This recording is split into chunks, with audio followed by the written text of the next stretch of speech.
The following is a special presentation of ESPN on ABC. At Penn State, the clock is ticking. 26 hours ago, Paternoville starts to fill up. 24 hours ago, Joe Paterno ignites the rally in the valley. 2 hours ago, the gates swing open and the whiteout begins. And this time, Joe Pa yearns for a game 60 minutes long and not a second longer against undefeated Michigan. Final play at Michigan Stadium. We have 1 second left. Fourth down, Michigan trailing by 4. It was just kind of feeling a huddle. We're like, we're going to score. I just threw the ball as hard as I could. Hennig fires to the end zone. I saw the ball come, and I was just like, catch the ball, catch the ball, catch the ball.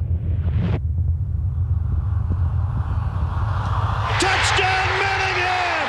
Michigan wins! I was stunned. I couldn't believe it. All our work that we done, it went down the drain because we was just talking about going to the national championship. Such a miracle drive to beat Penn State. You couldn't dream that up the way that game went. I mean, you really couldn't. 1 second. A tick of the clock. A blink of an eye. That's all it took for Michigan to trample on Penn State's dream of a perfect season and a national title. Cut to a year later, and the scene has changed. The tables have turned. Now it is the Wolverines with visions of perfection dancing before their eyes, while the Nittany Lions have the hunger for revenge in theirs. A perfect season and payback on their minds in prime time. Tonight on Saturday Night Football.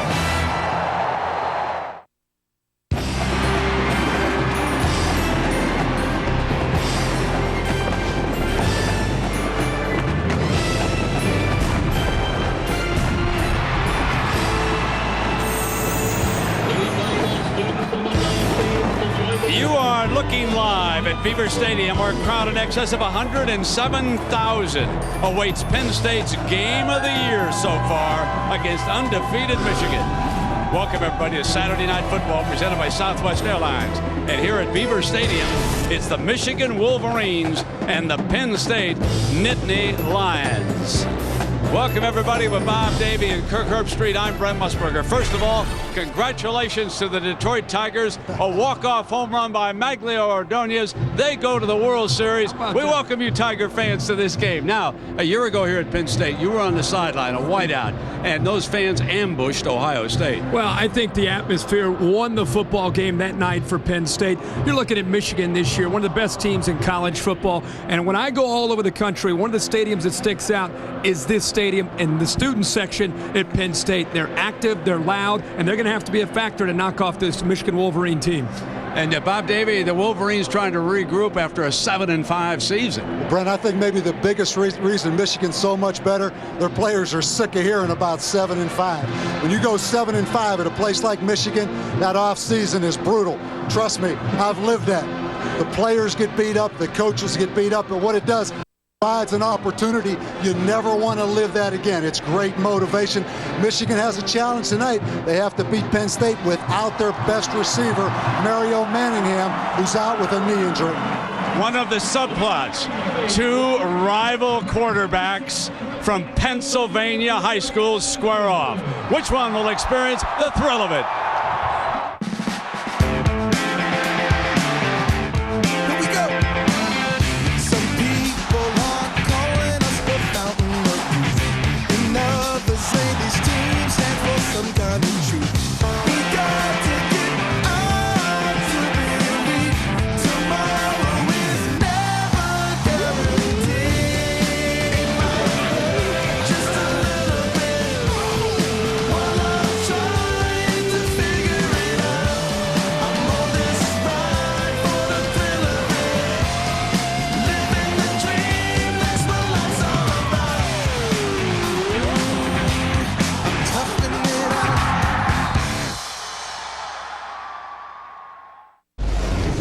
Watching ESPN on ABC, and coming up, a great one out of the Big Ten.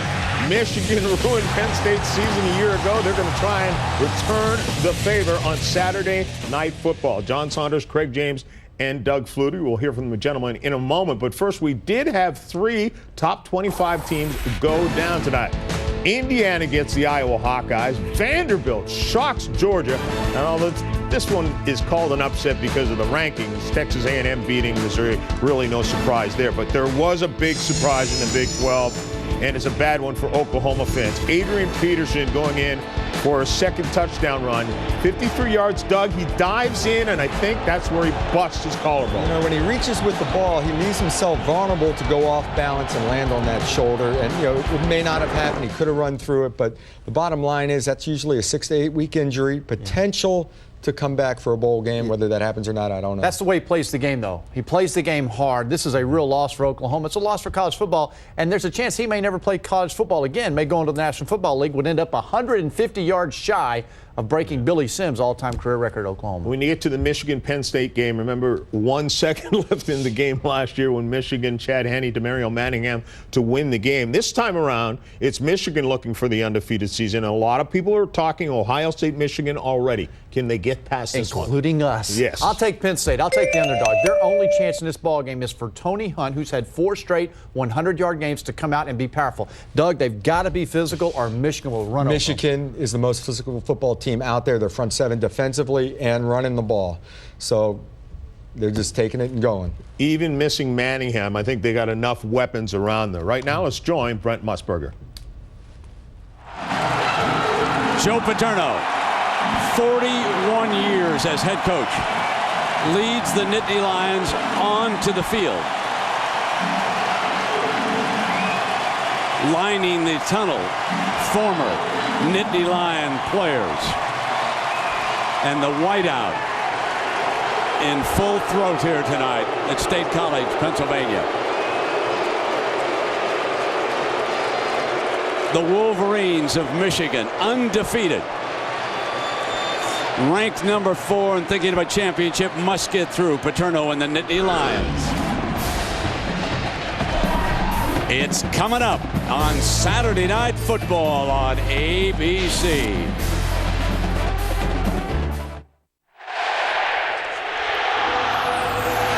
This ESPN production is available on ABC HD, presented by Dish Network.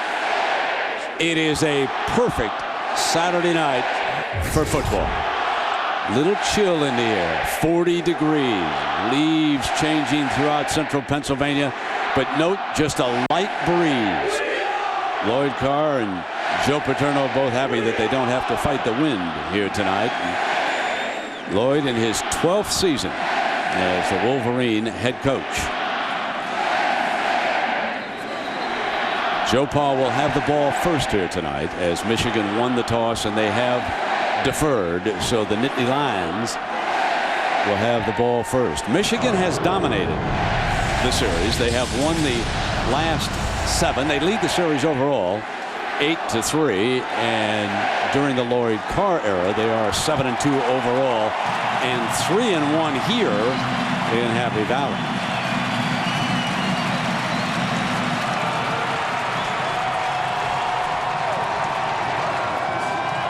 Everybody wearing white here tonight if you're a Nittany Lion fan.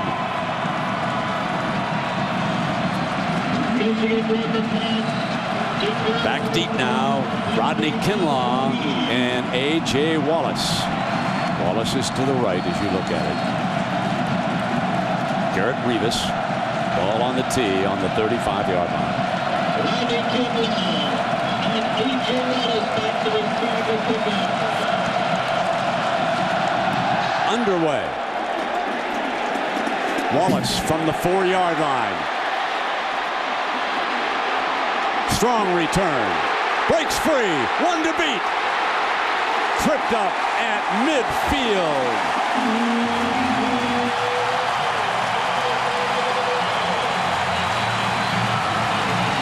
Well, if you're Penn State, coach, this is exactly how you need to start the game, going up against a powerhouse like the Michigan Wolverines. And the true freshman, A.J. Wallace, the fastest player on Penn State's team. They list him as a defensive back, but he is electric with his hands on the football. Yeah, we can talk about all the great blocks, but as you said, that was just speed and instincts finding a seam.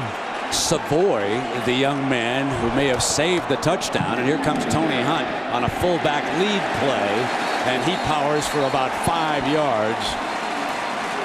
So the impact players, as we think about the big three for Penn State, the quarterback Anthony Morelli, who may be coming off his best game a week ago. Tony Hunt, number 26, just got the first carry. And Derek Williams, number 2 wide receiver, who broke his arm a year ago in that Michigan game. Even though he is not the leading receiver, he is the impact guy that they will try to get the ball into his hands. Guys, Anthony Morelli.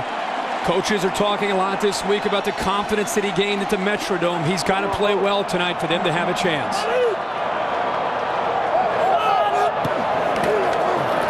Here's his first pass. Incomplete. He underthrew his freshman tight end, Andrew Corliss, the intended receiver. Our city lineup. Now, we have talked about some of the impact guys, and how about the offensive line? Well, it has been a work in progress, but good news is Levi Brown is back at left tackle, and oh, do they need him against this Wolverine front, Bob Davie, one of the best we've looked at. No question, Brent, and I think Penn State is going to have to move the pocket. Even though Anthony Morelli is not the most mobile guy, he's going to be a sitting target if he tries to just sit in that pocket. Morelli facing his first third down of the night. Under pressure, Harris was closing in. First down, Butler picks it up. He's the receiver. So they bring a linebacker blitz. Harris closing in on him, and Morelli picks up his first reception, and the chains are moved.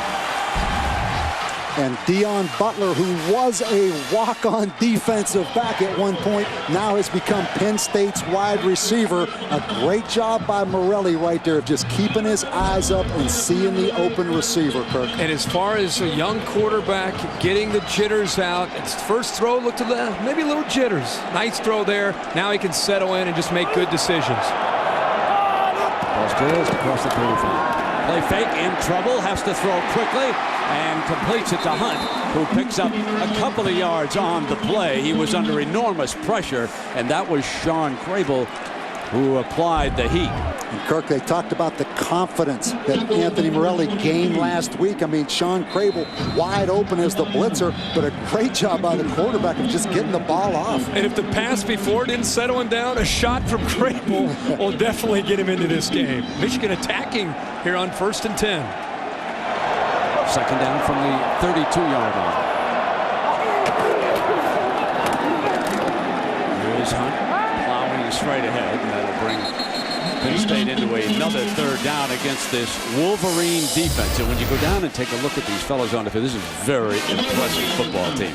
Lamar Woodley, very powerful defensive end. David Harris, the middle linebacker we've seen, and Leon Hall, as good as any corner that we have watched this year. One thing, Brent, about this team is they're veterans. Coach Davie mentioned in the open they went 7-5. They suffered as a group. Lamar Woodley and this group have been very, very motivated. One of the best defenses in the country, without a doubt. So young Morelli in his second, third down.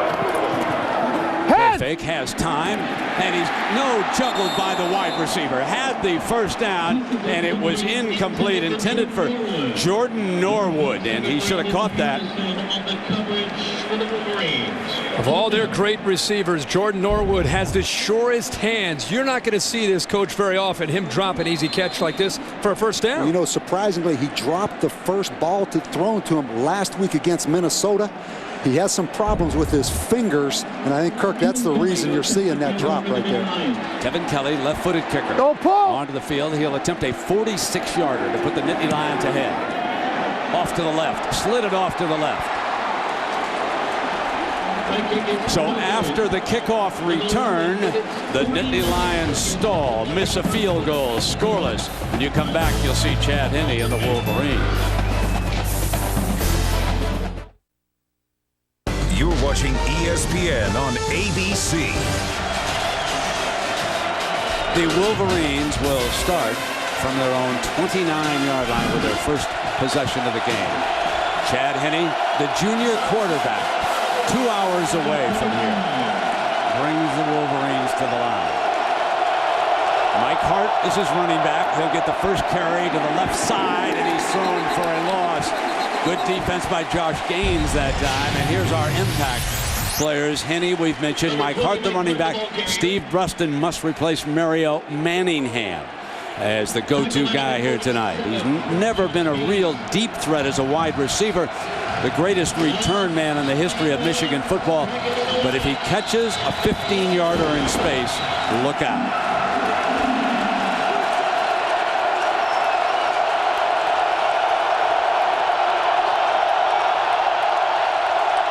Second and 10. And our first penalty of the night. Steve Payman is our referee here tonight. Number 83. It's a 5-yard penalty, and it remains second down.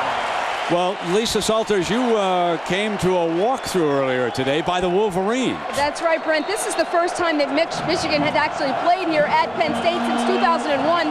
So none of the current players have ever played here at Beaver Stadium. Lloyd Carr wanted his players to get a feel for the stadium, so he brought them here at noon. They walked around for about 15 minutes. As you said, this is a homecoming of sorts for not just Chad Henne, but wide receiver Steve Breston and safety Ryan Mundy. Henne says that he's starting to get emails early in the week. People from Pennsylvania saying, have a good game, but watch out for Paul Puslesky. Indeed. Watch out for number 31, and they completed that pass. Lisa, to Carson Butler, a tight end, number 85. So there is number 31. Puslesky was injured in the Orange Bowl against Florida State. He's the ringleader of this Nittany Lion defense. Third down and 9 for Henne and the Wolverines. Changing up at the line of scrimmage, having to deliver the change up because of the noise from this crowd here. Got the first down, I believe. Let's set. There it is, the spot. Got it. And it was Mike Massey. So Henne goes to two different tight ends. And Mike Massey, the tight end, who's known actually as more of a blocker. Excellent throw right there. Nolan McCready, the safety, trying to play some man-to-man coverage on the tight end. Chad Henne, a confident quarterback in his junior year, really learned a lot of lessons last year. I think at times maybe people put too much of the pressure on him. Great throw there on third down. He's going to come up firing again. This one's deflected. Second down and 10. Rolling in was Tony Davis. So our City, Michigan lineups, and we've talked about some of the impact players. How about the offensive line? A veteran line led by Jake Long, an All-American candidate at left tackle. If you want to watch a good tackle, block a defensive end, watch Jake Long. I'm a little surprised Michigan throwing the football as much as they're throwing it early. They normally run it about 66% of the time. And they moved. I believe they broke the snap count on the left side. We'll have to wait and see.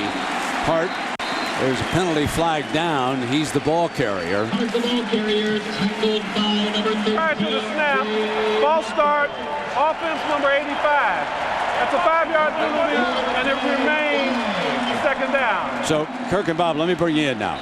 The noise, how much does that affect you at the line of scrimmage here? Well, I think if you're Chad Henne and you're this Michigan team, you talk yourself in to accepting it and almost welcoming this kind of atmosphere. This is why you went to the University of Michigan, to have a chance to compete in this kind of crowd. But it's really a factor because Michigan, not a shotgun team.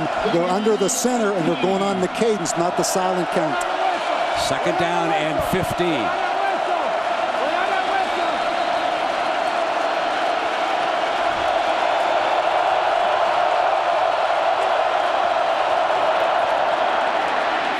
Screen to Hart. Breaks a tackle from Connor. Very elusive. And getting back where it'll be third and manageable as we take a look at our City Penn State defensive lineup. And number 13, Jay Alford. He jumps off the screen when you watch tape of this football team. Puslesky we've talked about. Number 1, Justin King. He's been nicked a little bit. Did not practice at full speed when we were here.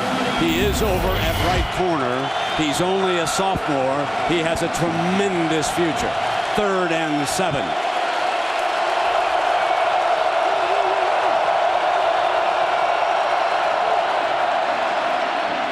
Protection holds. There's Connor. He did not miss this tackle. Butler goes down, and the Wolverines are forced to punt. One thing Michigan's trying to do here is utilize their tight ends against the Penn State linebackers and safeties. It worked the previous third down with a throw to Massey, but this time, great job by Connor being in position to bring down Butler. Still surprised that Michigan hasn't come out, though, like they've done in previous games, Kirk, and tried to establish the run with Mike Hart. They've really come out throwing the football, which surprises me. Mesco will punt, and Derek Williams, ever dangerous, is back. Returnable. Shakes a first tackle. Surrounded, though, at the 24. The Wolverines did a fine job of cleaning up on that after the gunner was unable to bring him down. We're scoreless. We're in Happy Valley. It's a whiteout, folks.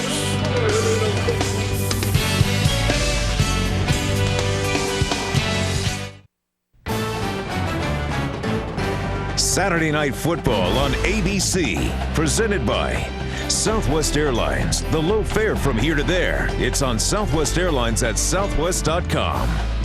The new HP Blade System C-Class, set IT free.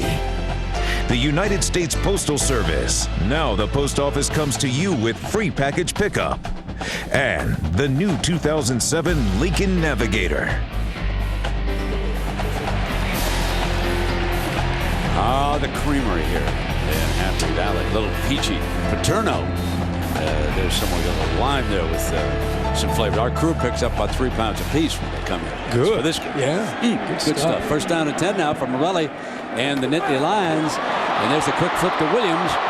And Williams is tackled in a hurry by Leon Hall. And trying to get the football, Kirk, early to Derek Williams. They did the same thing last week against Minnesota, just trying to get him on those little hitch and quick screens to get his hands on the ball. Coach, I think he's one of the better playmakers in the Big Ten Conference. And what's amazing is to this point, he only has one play over 20 yards the entire season. That came last week against Minnesota. So he's yet to get on track. And tonight, they need him to make plays. On 2nd and 8, they power straight ahead with Matt Hahn, the fullback. We get our first update of the night from Matt Leinart. Let's check in with Matt. Taco Bell update from the Plains. Florida and Auburn Gators on top. Chris Leak looking for Dallas Baker in the corner. Big Dallas goes up and gets it. 80th touchdown of Leak's career, and a 7-point lead for Florida. Like the Gators, USC playing for votes that could affect their BCS standing, and 7-0 there on a John David Booty touchdown pass in LA. Matt, I apologize. I had you completing a pass like Leinart, yeah, man. You felt the SC score coming. Down. Morelli fires it out of bounds, and Norwood, the intended receiver that time. Coach made a point about throwing on 1st and 10. We're seeing it with Penn State as well. And do you think that's maybe the respect that Michigan and Penn State have for the defensive fronts from both sides? No question. For Penn State, Kirk, I think you have to throw the ball to set up the run. Yep. What concerns me if I'm Penn State, giving that ball back to Michigan, Michigan #1 in the country in time of possession. They can just keep the ball away from you if you don't keep it on offense. Capanos, very strong leg, and the ever dangerous Mr. Breston awaits this punt for the Wolverines. Booms it back inside the 20. Nothing doing. The beauty of a strong-legged punter. A 55-yard punt, and Mr. Preston is held to 3 yards on the return. Now, time to go back to our ESPNU City College Vault. Last season, Penn State traveled to Michigan looking to remain undefeated. The Wolverines faced a 4th down, trailing by 4 with 1 second remaining. 4th down, 1 second left. Michigan trailing by 4. Henning fires to the end zone. Touchdown, Michigan! Michigan wins!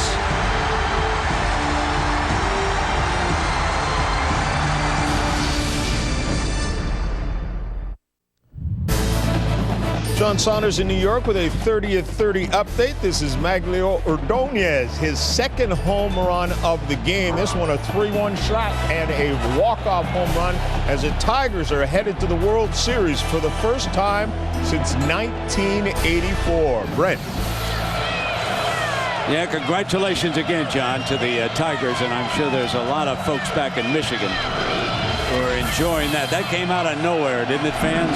Watching the Tigers run all the way to the World Series. Here we are, the Wolverines with the ball now coming out just shy of the 19-yard line. And Henne battling the crowd noise here in Happy Valley, just as Ohio State did a year ago. And Mike Hart is being ridden down. Same kind of game. Tim Shaw is there. Defense starting to dominate early. See, I think Tom Bradley, the defensive coordinator from Penn State, is expecting Chad Henne and this Michigan offense to run the football on 1st and 10. So I actually applaud Mike DeBoer, the offensive coordinator from Michigan, for taking some chances here early to try to slow down that Penn State front. Defensive coordinator Tom Bradley, and he's a good one. 2nd down and 10. You see the quick Penn State linebackers ready to attack. Play fake, Henne deep drop. And he is hit from behind to Shaw. And let's see if it was an incomplete pass. It was. And Poslusny talked to us as you watch the performance here by the defense. And Tim Shaw, who was the starting Mike linebacker a year ago, now a stand-up defensive end, and that arm was going forward. That was an incomplete pass. But Tim Shaw, Brent, is a hybrid. Runs a 4.5 40 that they moved down as a pass rusher. 3rd down and 10.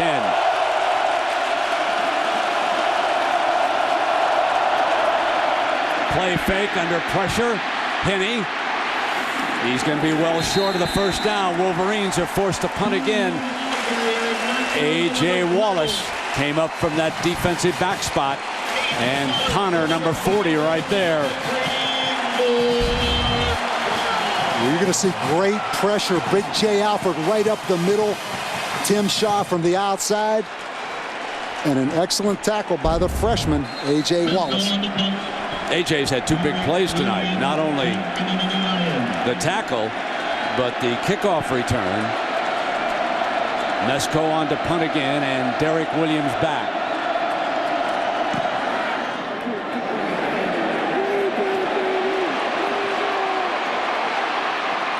Fumble, loose ball, and we'll let them sort out. The Wolverines think they've got it, and the 2nd man in may well have recovered it.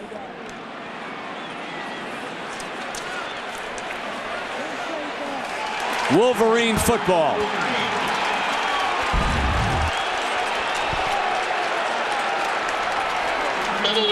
Olibo knocks it loose and then recovers it. Big hit there covering. This is what Michigan needed to kind of change not only the momentum, but the field position. It's been favoring Penn State. That is a big sequence there, big play for this Michigan defense, or the special teams, rather.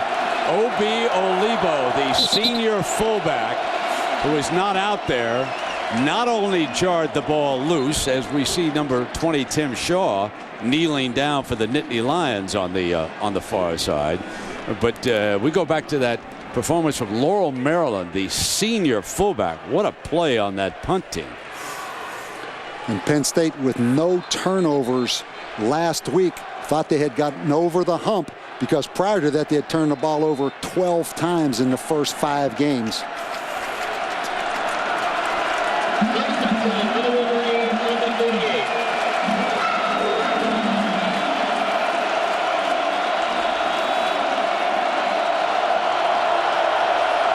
Henne communicating with Hart again. Tripped up as he crossed midfield. Jay Alford was able to trip him up. And the domination by Jay Alford continues. He dominated Minnesota last week, and that is a tremendous play coming down the line of scrimmage. Boy, he has power and quickness, and if Penn State can defend the run while keeping two safeties back to be able to defend against the Michigan receivers, they'll take that all night.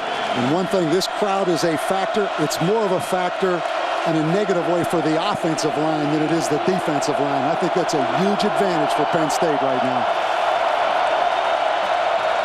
2nd and 9. Hart eaten up. And you talked about the crowd, Bob, and here's what Puslesny said about having a whiteout crowd like this. Well, we know, we're going to have great support. And the crowd's going to be loud, especially when the defense is on the field. Everyone's going to be standing, yelling. So it's always, I think it just fires us up a little bit more to know that we have all those people behind us, screaming for us. And it just, it gives us more motivation to do well. Here's Henney facing a 3rd and 6. And you can see the communication problems that the Wolverines are fighting early. Time, downfield, incomplete. The intended receiver, Adrian Arrington. And again, A.J. Wallace, the freshman, in coverage, but Arrington had a step as you see the safety come over the top for help. But how about the sudden change defense by Penn State after the turnover? Excellent job.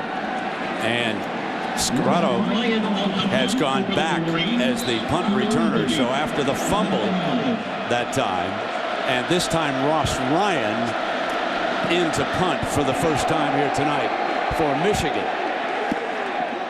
The directional punt, and we will see where they mark it inside the 20-yard line. And Chad Henney chats with the coaches upstairs. A reminder, now tomorrow, don't miss final round action from the Fries.com Open. Coverage begins at 3 Eastern, noon Pacific, right here on ABC. I'll tell you, this is a great scene here tonight. And how about these uniforms of these two teams? That's part of it, the tradition. Last week, Kirk, we were out at Cal. It was like a softball game, watching Cal and Oregon. I mean, this is tradition right here. Anthony Morelli played high school ball up the road in Pittsburgh, and Hunt is out of bounds. Burgess, number 6, over there on him defensively, but there is a flag.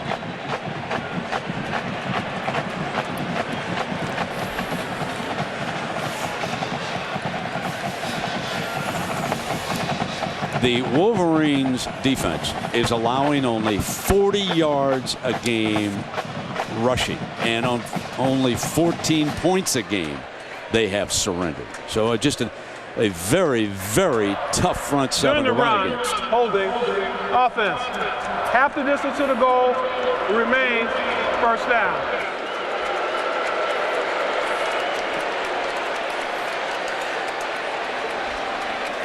And that tells you the story right there. How many yards they've given up. Only Minnesota able to gain more than 100 yards on the ground. And Wisconsin, a very powerful running team. And Ron English, the defensive coordinator, who for a short time had been hired by the Chicago Bears, came back to run this defense. Morelli going to screen from the end zone. And Hunt battling to get back to the original line of scrimmage, and Lamar Woodley, number 56, is there.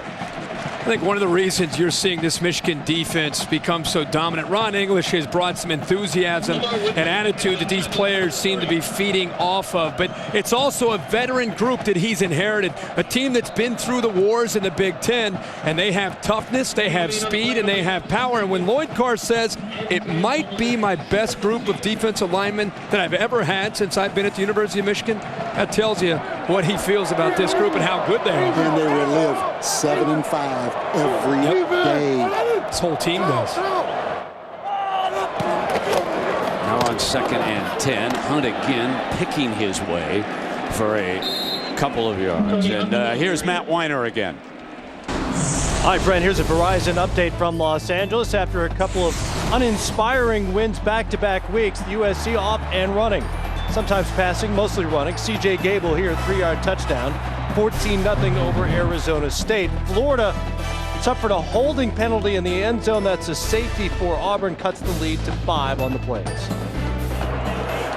And here we are, scoreless, Michigan and Penn State.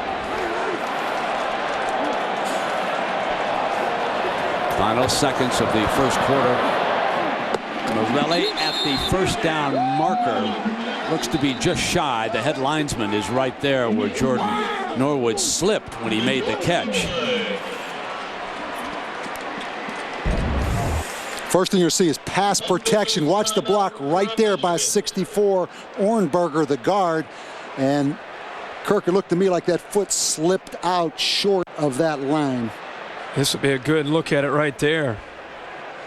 Well, he definitely starts to slide. I think he had possession of the ball before he went out of bounds, but boy, a couple inches there it looks like. Would you go this early? Would you gamble? Against this defense? No way. Coach, you're pretty quiet. The reason I wouldn't, look how deep. Think of those two defensive tackles, Terrence Taylor and Alan Branch, 331 and 300 pounds. Punt the football right here. There's a fiery Morelli over there on the sideline. He and Chad Henne, I pointed out, were rivals. As the evening unfolds, we're going to get into that story. Henne, of course, was recruited first by Penn State. There was a verbal commitment that the Penn State coaches talked about this week, and then he decided that his future as an NFL quarterback would be better served if he went up to Ann Arbor and played for the Wolverines. And in a famous high school all-star game, Morelli drove the Pennsylvania All-Stars down the field against Ohio, and Chad Henne replaced him on the last series and threw 3 incompletions. Morelli has not forgotten that. 4th down and inches, and Kapanos, a good punter. Preston knocked down and unloaded on Donnie Johnson. Just wails on him. A 49-yard punt, and you know how many yards on a return, folks. That's the goose egg. That's stoning the return man right there. What a great job, though, by Stevie Preston of holding onto that football, because he got rocked right there. This is their song. This is what really gets them going right here. Yeah, they're rocking, aren't they, folks?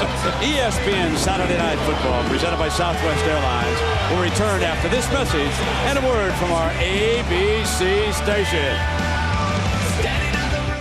13 on your sidelines, Friday night at 11:15. We're in central Pennsylvania, and Michigan quarterback Chad Henne grew up in Wyomissing, Pennsylvania, about 2 hours from here.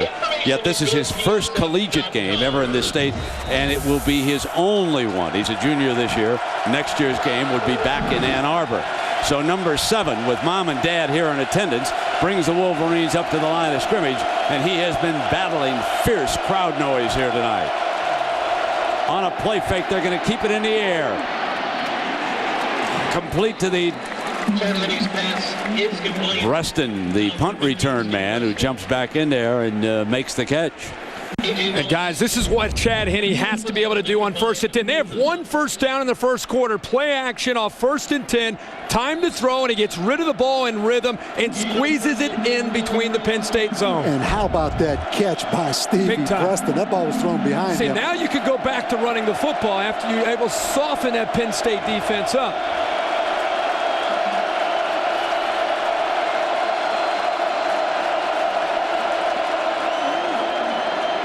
Here comes Hart, picks his way for short gain, and Connor, number 40 there, along with number 31, Puslesny, 2 of their fine linebackers, and Mr. and Mrs. Henne are here in the crowd. There is Pops with the cap. Mom is sitting down.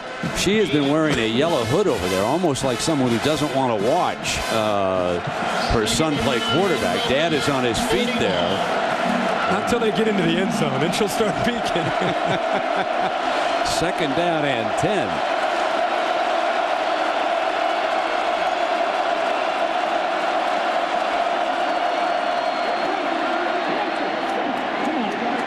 fine control pass to Greg Matthews, the freshman from Orlando, Florida, who will get a lot more playing time because of Mario Manningham's injury. But there is a penalty flag back by the line of scrimmage. This is going to go against Michigan. How about true freshman on true freshman? Greg Matthews and A.J. Wallace, the wide receiver, against the corner out there. Ineligible receiver downfield. Number 15 was covered on the line of scrimmage. That's a 5-yard penalty from the previous spot, and it remains second down. Just when it looks like Michigan's starting to establish a little rhythm, they self-destruct, a little bit of a mental error, and now they get pushed back. And you love to be a defensive coordinator in a stadium like Penn State. If you're Tom Bradley, it's a huge advantage, Kirk, for the defense with this kind of crowd noise in here.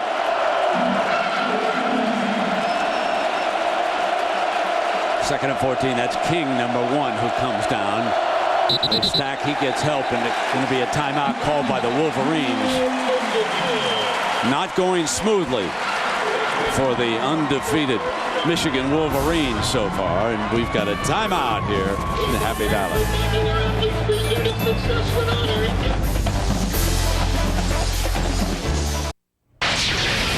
John Saunders in New York with a Prime Time Pulse. Want to let you know on ESPN Game Plan, you can watch USC take on Arizona State. They have the lead there. And meanwhile, in full circle, Florida and Auburn in a 2-point game right now. Back to you. Second down and 14.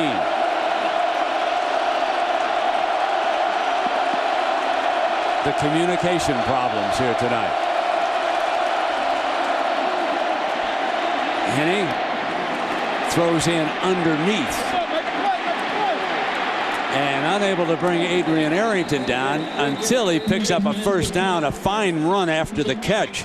And the Nittany Lions did not do a good job of wrapping him up. Well, and this is the young man who's going to have to step up for the Wolverines. Adrian Arrington with Mario Manningham down. And you get a little bit of an idea of what he can do after the catch. He reminds me a lot of a Ty Streets or maybe a David Terrell of years ago for the Michigan team. Nice catch, coach, and then showing some ability to get upfield and pick up that first down. Broke his ankle a year ago. The word is not great speed. Looked like pretty good speed to me right there. Away from some people. Ball just across midfield. There is that quick throw to Bruston that picks up 11 more.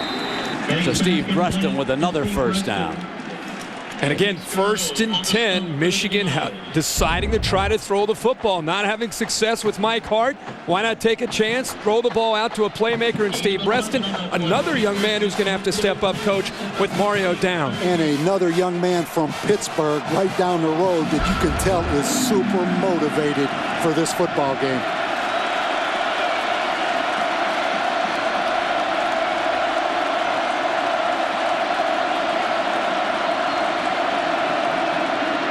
The play fake, the deep drop on first down. For the end zone, incomplete. Bruston, the intended deep receiver that time, and it'll be 2nd and 10. And let me ask Coach Davey, are you surprised at the impatience with the way they were sort of working the ball underneath and getting the corners against these untested cornerbacks? What I'm really surprised of, Brent, that they're not running the football. So much made of Michigan in their new zone blocking scheme, the commitment to the run. In a stadium like this with all the crowd noise, I thought they would line up and run the football and establish Mike Hart. I love what they're doing. I love the fact that they're attacking their best corner, Justin King of Penn State there. What position did you play? Quarterback. I got Take some chances. Go back to the run after you open it up. 2nd and 10. Play fake. Shaw in on him. Come to the tight end. The Nittany Lions are missing on the first tackle. And Carson Butler with another reception. And here's Mike Hart this season. You can see what he has put up as far as yards are concerned. Today, 5 carries for 5 yards. What do all those teams have in common except this one right here? poor defenses. This is the best defensive front that Michigan has seen all year. They can't just line up and run Michael Hart. But you will agree, Mike Hart is the heartbeat of this Michigan football team. They're going to get back to him, but they have to soften up this defense first. They're going to try him on third down, and he picks up the first down. To the 25-yard line. This is the outside zone stuff that you're talking about. And again, it's something that's obviously going to work. Mike Hart makes this offense go. But I just think you're swimming upstream when you have all this noise and you don't have Mario Manningham. And everybody's loading up. Tom Bradley's loading his defense up to stop Mike Hart. You have to break some tendencies and then go back to your wheelhouse, which is number 20, Michael Hart. This is a great drive right now. Hart goes in motion out of the backfield. Throwing again on first down toward the end zone. Incomplete. Second down and 10. Again, Preston is the deep target, and Justin King stride for stride right with him. And we talk about Derek Mitchell on offense for Penn State, number 2. Maybe the most highly recruited player in the country 2 years ago. Justin King, the corner, was the number 1 corner prospect in the country 2 years ago out of Pittsburgh. And you saw that ability right there, Kurt. Wasn't it fun to watch Michael Robinson, the senior last year, with all that young talent around him? What a playmaker he was. Yep. Incomplete. Preston again. A little bit of a cushion on that freshman, and the ball was thrown too high to Steve Preston, who certainly has been the number 1 target here tonight by Chad Henne. Scoreless, low-scoring game. 11:18 to go in the second quarter. 107,000 plus on hand. Beaver Stadium, State College, Pennsylvania. Remember early in the game, the tight ends were the go-to targets for Chad Henne on third down. Mike Massey, see what he can do here on 3rd and 10. He's on the right side of the Wolverine formation. He releases, Henne looks middle, goes, touchdown, Wolverines! Arrington. There is Chad Henne's father on his feet there with the white Michigan cap. And Chad Henne fires into the end zone, and Arrington. This is a great shot of the arm strength of Chad Henne. He pushes it right in there between Wallace and the safety, Donnie Johnson, who was moving to the middle of the field. Chad Henne, who's from this state. Big, big touchdown for Adrian Arrington and the Wolverines to take the lead here on the road. Jared Revis pounds the extra point home, and Michigan strikes first here in Happy Valley. How will the Nittany Lions respond to this touchdown pass by Chad Henne? We're about to find out.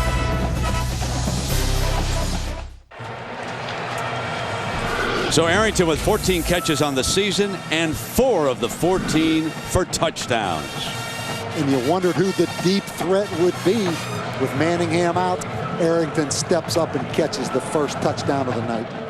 Great job by Mike DeBoer, the offensive coordinator. Aggressive play calling and giving Chad Henne a chance to execute. And now, when they get the ball back, chance to go back to Michael Hart. Here's Kinlaw. Battles his way to the 21-yard line. Kirk, this is a great read. If you watch the safety right here, on the snap of the ball, he's going to roll to the middle of the field. Chad Henne sees that, and then the receiver runs a skinny post away from where the safety rolled, and A.J. Wallace, the freshman corner from Penn State, let Arrington inside. And it's a great job of just looking into Donnie Johnson's eyes. He puts him to the middle of the field with his eyes, knowing exactly that he's going to come back to Arrington. And again, what an arm by Chad Henne. Now Morelli's turn. Play fake to Tony Hunt. Fires complete. And that's Derek Williams, the young man who fumbled that punt earlier in the football game. So he comes back with that reception. Now remember, Morelli and Henne were born 14 days apart in 1985. 3 years ago, they were the 2 top quarterback prospects in the state of Pennsylvania. Morelli at first declared verbally for Pittsburgh, Henne for Penn State. But when Henne changed his mind, That opened the door down here at Penn State, and they went after Morelli, and here he is, his first year as their starting quarterback. The draw play with Hunt. Let's check in with Lisa. Well, Brent, we talked to Anthony Morelli yesterday, and he said that overtime win at Minnesota last week really gave him a new confidence. And Joe Paterno said it was good to see him getting in some guys' faces last week. I asked Morelli about it, and he said, I just thought I need to say to guys, wake up. And all the players that I talked to said that he's always had a good presence in the huddle, but last week he grew up a lot. Brent? Thank you, Lisa. 2nd and 7 for Morelli.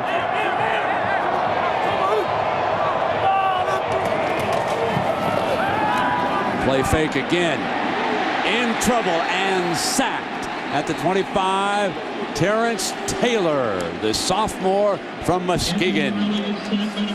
Well, there's so much talk about Allen Branch and Biggs on one side and, of course, Woodley. But Terrence Taylor continues to show that for a sophomore, he has great explosion in the middle, Coach. And you add him to the rest of this defensive line, and they keep rotating guys in and out. Boy, oh boy, that's good. what a nose guard looks like. That's right. Benches over 500 pounds, state champ in the power lift 3 years in a row in the state of Michigan. That's how you drop a nose guard.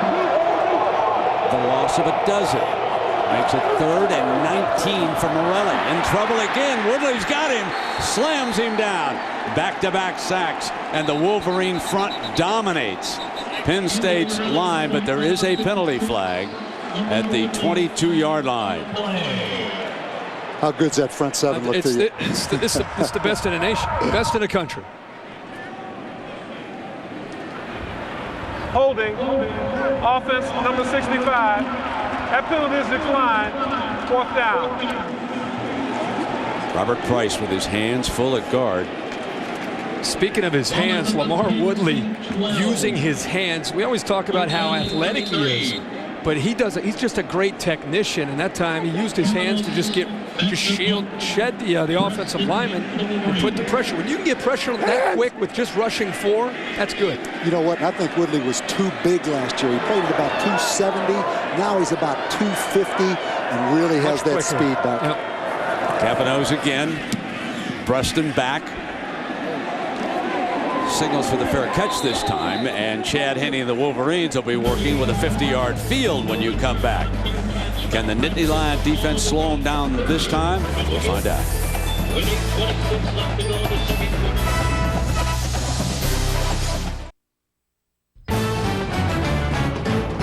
Saturday Night Football on ABC, presented by Southwest Airlines. The low fare from here to there. It's on Southwest Airlines at southwest.com. Aflac. Ask about it at work. Chevrolet, America's brand. Chevy, an American revolution. And Singular, raising the bar. Welcome back. Michigan on its last possession, striking first here tonight. Now operating from midfield. Here comes Hart. Blasts his way for about 7 yards. Now our Pacific Life game summary, and you get the feeling that this is a very, very important drive for the Penn State defense in this game, and some of the numbers certainly show that. You see that the Nittany Lions have been held to minus 12 yards rushing because of the back-to-back sacks. Remember the college game, sacks come off the rush yards. 2nd down. Here's Hart again. And Matt, you've got another update for us. That's right, Brent. Florida and Auburn on ESPN, an ESPN Full Circle, and the Gators scoring by air and by land, which means by Chris Leak or by the freshman Tim Tebow. His 4th rushing touchdown of the season, made it 17-8, now 17-11. They've just gone to halftime there. In LA, John David Booty's tossed his 2nd touchdown pass, all Trojans. And a very good battle looming for the number 2 spot when the BCS rankings come out this week. It'll be interesting to see if it's USC or Florida if those scores hold up here tonight. 3rd down and 2, and Hart steps for the 1st down for the Wolverines. Michigan has 10 first down calls. 5 of them have been through the air. 5 of them have been on the ground. And the fact that they're mixing up the play calling, I think, is allowing Jake Long and the rest of the Michigan offensive line, even on third down when you know it's a run, they're starting to take control, the battle in the trenches, which is essential to the success of this Michigan offense. Your boy Jake Long just had him a pancake right there on Tim Shaw. I saw number 20's cleats sticking up in the air at the end of that play.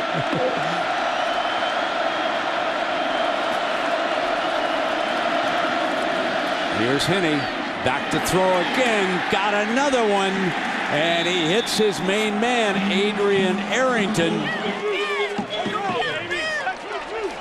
It's the exact same call that they were able to score a touchdown on, where Chad Henne looks to safety off to the middle of the field, comes right back with a dart right to Arrington, and he knows that he has to put a lot of velocity on that ball because the safety in corner, it's a tight squeeze, but again, he squeezes it in for a big gain on 1st and 10 for Michigan. And the only difference, Tony Davis is in for the true freshman A.J. Wallace at corner, but the same result. This time it is Hart, and Henne now 10 of 16 for 127 yards and the 1 touchdown. Mike Hart has rushed for 29 yards with 10 carries. And it's amazing that Chad Henne and Anthony Morelli are the same age, and how much more football Chad Henne's played.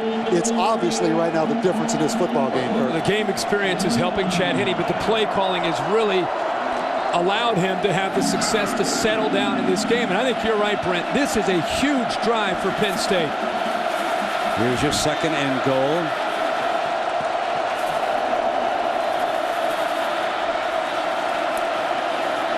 Using motion, looking to confuse them, and a deflection again. And that was Tim Shaw, number 20, who made the play defensively for the Nittany Lions. And I think the reason we all agree that it's essential, even though it's so early in the game, is Penn State is playing a team that's physically and as far as experience, one of the best teams in the country. We talked all week about the whiteout, the crowd being the equalizer. If you get down 14, that crowd starts to become a little shaky. 3rd and goal for Henne. End zone, incomplete, off the hands of Mike Massey, the tight end. Field goal time for Rivas and the Wolverines, you would think. Chad Henne showing a nice touch there, trying to get it to the back of the end zone. Again, to the tight end. Boy, this nice touch. Massey right there to make the play, but unable to hold on. He worked his way in behind the linebacker and the safeties. And here's Rivas now. Ross Ryan, one of the punters, will hold for this 23-yard field goal attempt by Garrett Rivas. It's like his 10th of the season. And it's 10-0. The Wolverines lead Penn State. Can the Nittany Lions rally? We'll find out.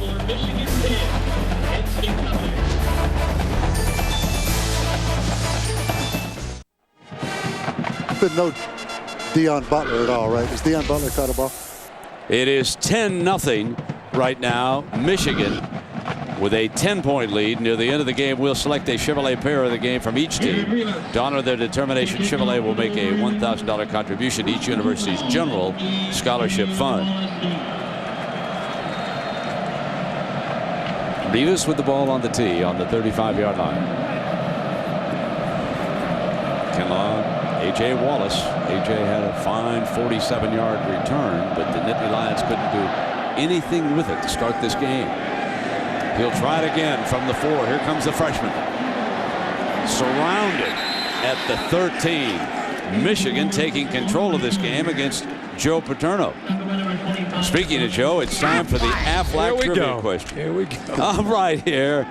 All right, Kirk. Joe is one of 2 Division I-A head coaches to coach at one institution for 40-plus years. Who's the other?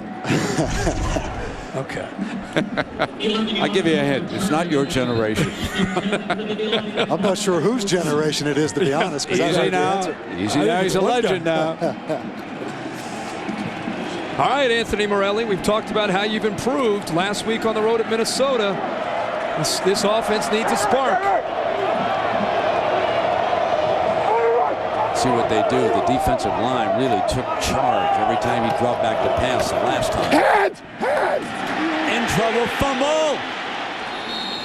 Morelli back on it, back inside the 5-yard line. Woodley there again, number 56, jarring the ball loose. Take a look at big Lamar Woodley. That is 3 straight plays that Michigan's gotten pressure with their front. And I'm going to tell you something. Tony Hunt is a workhorse, but there's no way Tony Hunt is going to be able to stop Lamar Woodley from getting to the quarterback. The coaches, Galen Hall, the offensive coordinator, said exactly what you just said, Kirk. Now, Hunt said to us that if Woodley gets free, you've got to get into him quickly. Here's a bulletin. He didn't get into him quickly enough. 2nd down and 19.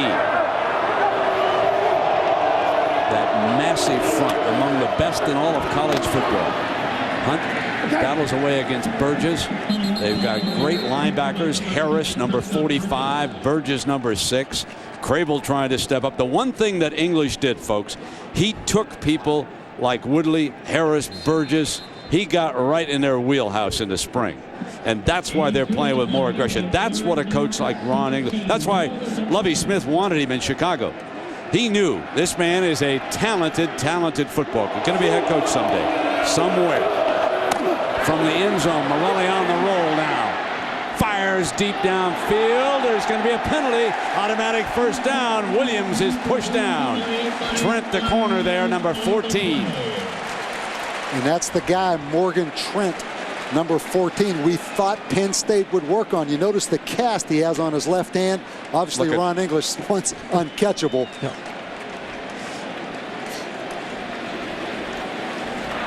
Pass interference, defense number 14. That's 15 yards to the previous spot with an automatic. I'm going to tell you something, guys. That might have been about the only way Penn State could have gotten a first down, is to catch a break, a little out and up, and Trent gets caught, but he's actually in good position. He just doesn't know where the football is, Coach. By the time he turns around, it's too late, and he's bumped Derek Williams. Exactly. Good call and a huge call for Penn State, because if they gave the football back to Michigan right there, they were in deep, deep trouble. Yeah. Starting to cave in a little bit. We also noticed Penn State moving the pocket a little bit right there on 3rd down to get away from that rush. Strike on 1st down. It's that quick flip outside. This time it's Deion Butler, number 3, who has been his leading receiver and has been quiet here tonight. Trent up to make the stop. When you take a look at Morelli, he's 6 of 9, 45 yards. And Hunt has been limited to 14 yards rushing in 5 carries. Total yards right now, Penn State with only 31. Trying to add to it. 1st down. Tough Tony Hunt.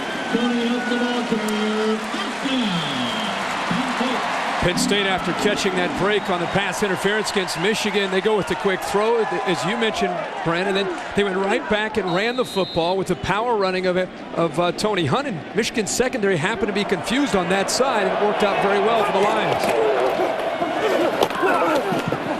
Running against the middle of it. So the last 4 games, Tony Hunt well over 100 yards. But here tonight, it is much tougher going against this front 7 for the Wolverines. You know, one of the workhorses that you don't see very often anymore in college football. Receivers recovered, and he's sacked again. Wrapped up by Rondell Biggs. And that time, Penn State tried to use some maximum coverage, keeping the tight end in the back end. Doesn't matter. Still got overwhelmed.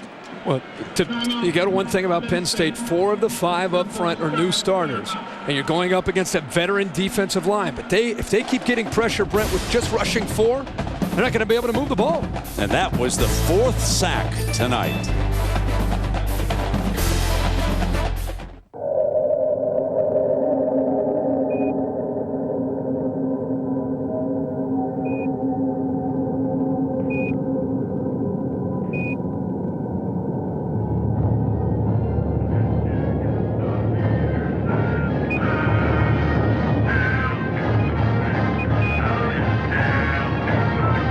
Students move on, but the spirit stays with them.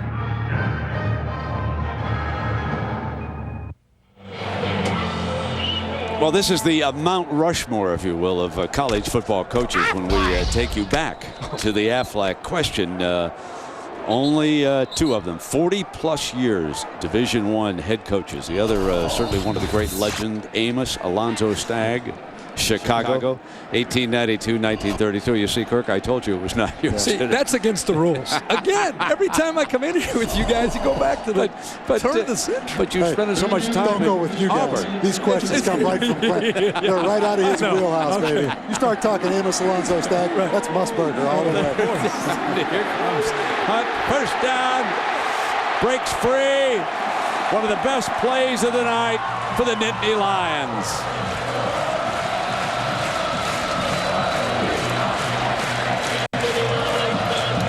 30 yards. And that gets the wideout excited and gets his stadium alive. And, you know, this is one of those things where Michigan's defense caught out of position, and the timing and the execution of the screen, outstanding. And Tony Hunt, coach, that time showing him pretty good speed in the open field. Well, you think the pass interference on Morgan Trent was a big call? Oh, wow. Yep. Morelli rolling to the right, gets time, and drills it incomplete. It short hopped into the arms of Norwood. You see the problem Penn State has. Anthony Morelli, the quarterback, is not the most mobile of guys. He's more of a drop back passer. But to get any kind of pass protection at all, they have to move the pocket, Kirk, and roll him or maximum protect. And that's not really his style, particularly rolling him. Yeah, the few times we've seen him sit in the pocket, he's been on his back with the 4 sacks. Second down and 10. I think you saw the tape on his left hand. Middle finger been injured, and he tapes up a couple of fingers, but that's his non-throwing hand. Dropped by the freshman tight end, Andrew Corliss. That's the second drop of the night. You see Joe Pa. I mean, that look of disgust right there says it all, because Michigan is really good, but I'm not sure Penn State has played as well as they're capable of playing, Kirk, early in this football game. They missed out on some opportunities. The opening kickoff, big return, weren't able to capitalize on that. They fumbled a punt right at midfield, and the punt return gave Michigan the ball back. They've had their chances, and we'll see if they're able to execute here with this opportunity. 3rd and long coming up for the Lions. Nothing. Looks downfield, got it inside the 20-yard line. Norwood makes the catch, working against Ryan Mundy, the safety. Now this time we've been critical of the Penn State protection and what they're doing for the quarterback. This time Michigan bringing 4. Remember, that's been a headache for this offensive line. Enough time, Morelli buys a little bit of extra time, and he finds his man downfield for the first in Norwood. And a timeout's been called by the Nittany Lions over here. Oh, hold on a second. The other way. It was the Wolverines who called that timeout. Let me correct myself. We'll take a break.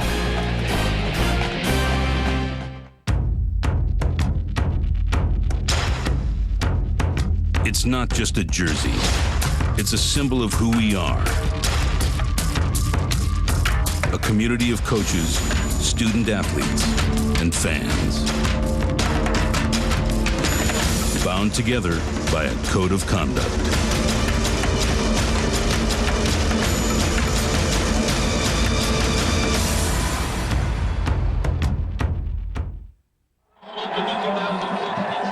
So the Nittany Lions are in the red zone. Earlier in the game, they missed on a field goal attempt. They trail Michigan 10-0.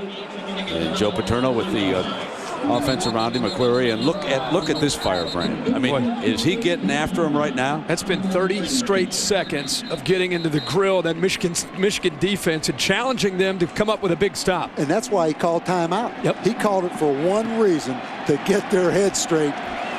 And that's what he's brought to this defense, is the fire and the recklessness in which they play.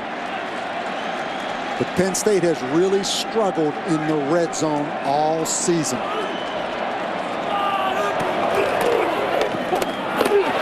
The draw play, and they only get a couple of yards off that, so that's going to leave with about 2nd and 8. Adams coming up to help on that play. He's a junior safety from Charlotte, North Carolina. Jamar Adams, very well liked by the Michigan coaches. Now we've got another timeout. McQuarrie is over there with Joe Pa. This one was called by Penn State. Galen Hall's on the headset to McQuarrie down below and giving him the plays that he wants called. And then, of course, they've got to run it through the Godfather over here. And right now they have to be talking about their group of receivers trying to find the matchup that they like. The clock getting down and timeouts right now getting down. They've got to be able to attack downfield to their talented group of wide receivers. But you leave it up to the quarterback to find the matchup that he likes. And so far here tonight, certainly I think you guys agree that Michigan has dominated the football team. Bob, your point is so well taken. Penn State has not played well. They can play better than this. Well, you think about it. The first series of the game, they get the excellent kickoff return. Norwood drops the out pattern when he had great field position. Derek Williams fumbles the punt return. They've not played great, but it's only 10-0. They have a great drive going right now, but they've had problems all year in the red zone. I mean, this is a key series, obviously. Second down and 9 after the timeout. Throws first down inside the 10-yard line. Williams, the receiver. This is something that Anthony Morelli, even though he's a first-year starter, you work on this all the time with Joe Paterno and his offensive staff. 2-minute drill, you move the ball inside the 10-yard line. It's a first down. Get the play called. Get up to the line of scrimmage as the clock moves. We've got 30 seconds to go. Comes Hunt. He's stopped just short of the 5-yard line. I'm going to make you a promise. You're not going to run the football into the end zone from there against this Michigan defense. They're going to have to throw. And that well might be what Joe Pa is saying over there, that they're going to have to throw it and use this receiver package. This is a long 5 yards, Kirk, to go. Your point is very well taken against that front. I think Joe's making that point to Morelli right now. And now they don't have any timeouts left. They're 30 seconds. You know, whether you're going to be able to try to find a tight end working to the back of the end zone, you find Derek Williams, find one of your receivers matched up in a matchup that you like against the Michigan secondary, they have to throw the football. They're not going to run in against that defense. One thing that's interesting to me, you see how animated Joe Paterno is on that sidelines. Let's go back to our conversation yesterday with Galen Hall, the offensive coordinator. He said for the Notre Dame game, the Michigan game, the Ohio State game, Joe is right in the middle of it. Reminded him a lot when he coached for Barry Switzer at Oklahoma. When Oklahoma played Nebraska, Barry would get right in the middle of it. And this is a big game for Joe because the Wolverines have beaten him 7 straight times. And as we keep saying, a big drive and a great opportunity. 13 plays, 81 yards, 4 minutes and 40 seconds before we get to the halftime. And Kevin Kelly, the field goal kicker, is only 12 for 18, Brent, on the season. So you know they're thinking touchdown now. Empty backfield. Looking to throw it. Lobs it into traffic, and Williams was well covered by Morgan Trent. The corner had him sealed up back there, and the clock stops, and it'll be 3rd and goal with 24 seconds. Outstanding coverage. The only option you have here is to throw it up into the student section, get rid of the football. Did you notice A.J. Wallace, the defensive back, in there as a receiver, two-way player? He's the fine return man. He has played corner tonight for the Nittany Lions. Been on the field offensively. Now Hunt returns.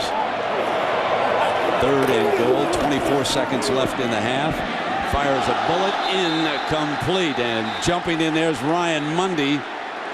Now check that. That was Engelman who had jumped in at that safety position, number 31 and not 21. So it was Engelman over there defensively. What's the no-no, Coach? What's the no-no? Never throw late in the flat. He hesitated just a second, allowing the safety Engelman to come over and get his hands to the ball. The ball actually hit him right in the chest. And I think Engelman might have had his right hand on that hip a little bit right there. You know, the Boo Birds are out for the field goal, but I think this is the only play to make right here. Sure. Against this defense from this field position, and Kelly Puts Penn State on the board with the 22-yarder. Yeah, that would have been a heartbreak for Penn State if they'd have gone to the locker room without a single point. I mean, Joe Pa knows he had to get something out of that drive. Well, 16 plays, 81 yards. They come up with a field goal before halftime. And the way this game felt after Michigan took control going up 7, looked like they potentially might go up 14. Penn State's defense holds them to a field goal. Then they're pinned back 3rd down, and they catch the pass interference. Exactly. It was huge. And let's go back to how they kept the drive alive. The pass interference on Morgan Trent. If Michigan gets the ball back right there, Kirk, you feel like it's going to be 17-0 Michigan. Yep, all the momentum in the world on Michigan's side. Big sequence there of plays for the Penn State Nittany Lions to stay in this game. Well, if history teaches us anything about this matchup, this will go right down to the final minutes of the football game. The last couple of times that these fellas have met, let's go back to 2002. Time running out. Chris Perry pounds it in for the Wolverines, 27-24 in overtime. Then a year ago, 1 second left. Mario Manningham working the back of the end zone, 27-25. The Wolverines have won 7 in a row. The last 2, 1 in overtime. And of course, a year ago, that dramatic ending in Ann Arbor, the only loss suffered by Penn State. On the ground with 14 seconds, bottled at the 25-yard line, and then returning it out to about the 32-yard line is Obi Olivo. A little surprised Michigan didn't try the Nebraska play they used in the Alamo Bowl on the kickoff return right there. You know, the double, triple lateral. I was there. I just kept my mouth shut and watched. I mean, Lloyd's getting a little conservative. I thought he might pull that out at the end of the half. No, right he there. better not. That'll do it for the first half. And now let's send it to New York. John Saunders and the gang. Frank James and Doug Flutie. Take it away, Big John. Brent is never more enthusiastic than to throw it back here. You like what you're seeing from Chad Henne? Oh, no doubt. He slings the ball down the field. When he decides to throw it down the field, he throws it. Had a beautiful post route for a touchdown, stuck a couple backside posts in there.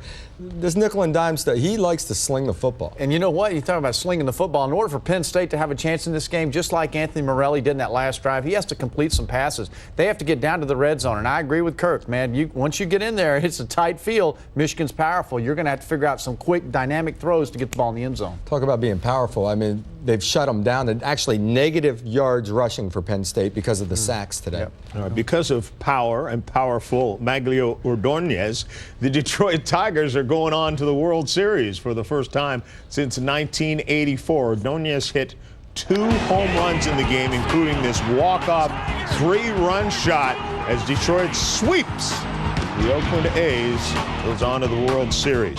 Meanwhile, let's get back to college football. Florida facing Auburn today. Well, it's the 2-quarterback look. Chris Leak threw the air to Dallas Baker. Beautiful throw and catch. Baker goes up over the top. You got to love having a big receiver that can go up and get the ball for you. Then the quarterback on the ground, Tim Tebow. And you know what? We hadn't seen a lot of Tebow because Chris Leak has really done his thing. They bring Tim Tebow in. He runs the ball when he's in the football game. He's just a strong, courageous runner, and that system continues to help right now in this game. I thought maybe Florida might get exposed in this game, but it doesn't look like it. No, not at all. You know what? They started out early. Auburn jumped out there and looked like they were going to do it, but all of a sudden, Florida comes back. Chris Leak and Florida have done extremely well on the road. Auburn's defense, though, man, how about them giving up some big gashes? Yeah, almost 200 yards. And Auburn's offense, actually, on Florida's D has put up over 200 yards. So both teams are moving the ball a lot better than we expected going into this. All right, plenty more scores and highlights to come, including something you will not want to miss. You will not believe what you're about to see in a game between Miami and Florida International. That and more when we return. You're watching ESPN on ABC.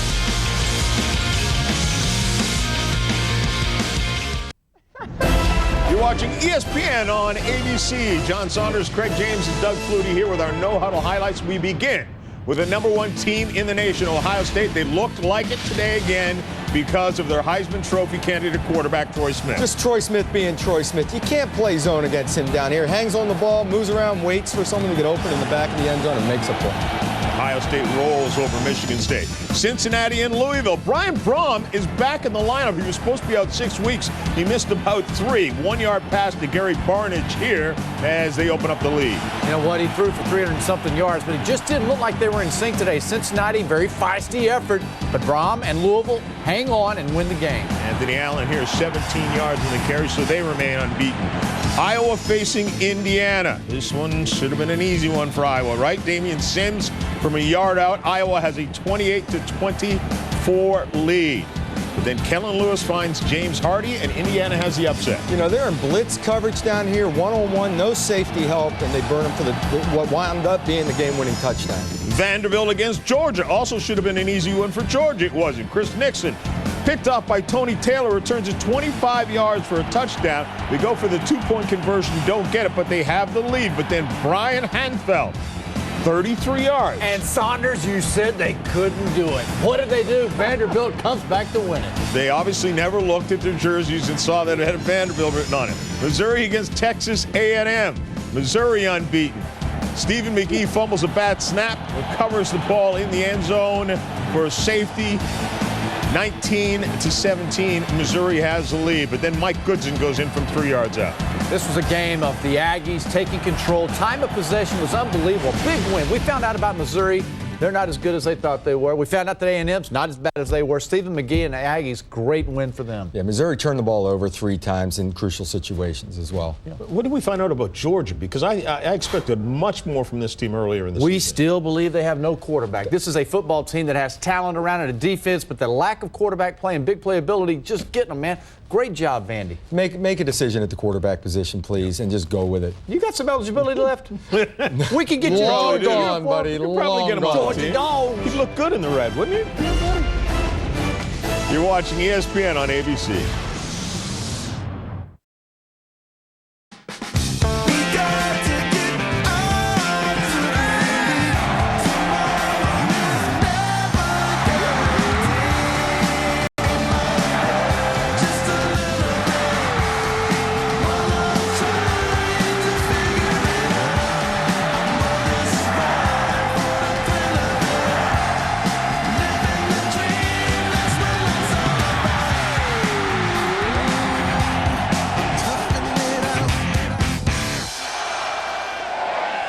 Michigan and Penn State 10-3. The Wolverines lead it as we get ready to start the third quarter. Let's take a look at our Southwest Airlines playbook from the first half. Bob Davie and Kirk Herbstreit. Well, after a sluggish start for both offenses, Michigan finally got into sync, and it was Chad Henne getting downfield, hit a seam to Arrington for a big touchdown to give Michigan some momentum.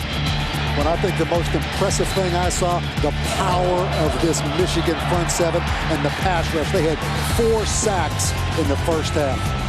They did dominate up front. So what can the Nittany Lions do to get back in this? Well, I think they have to go through the air. There's no way they can just line up and run Tony Hunt. Coach, I believe they have to give Morelli a chance to throw the ball to his receivers, spread the Michigan defense out, and then go back to running the football, much like Michigan did in the first half to set up their running game. Exactly. I think 2 things for Penn State. Don't give up the post route on defense. Michigan hit 2 deep posts. Second thing, move Morelli if you're going to throw the ball and try to create a play, Kirk, like you said, because Michigan's just too powerful on defense. Now the Wolverines will handle the ball to start the second half. Remember, they deferred at the start of the game. Kelly kicks it off.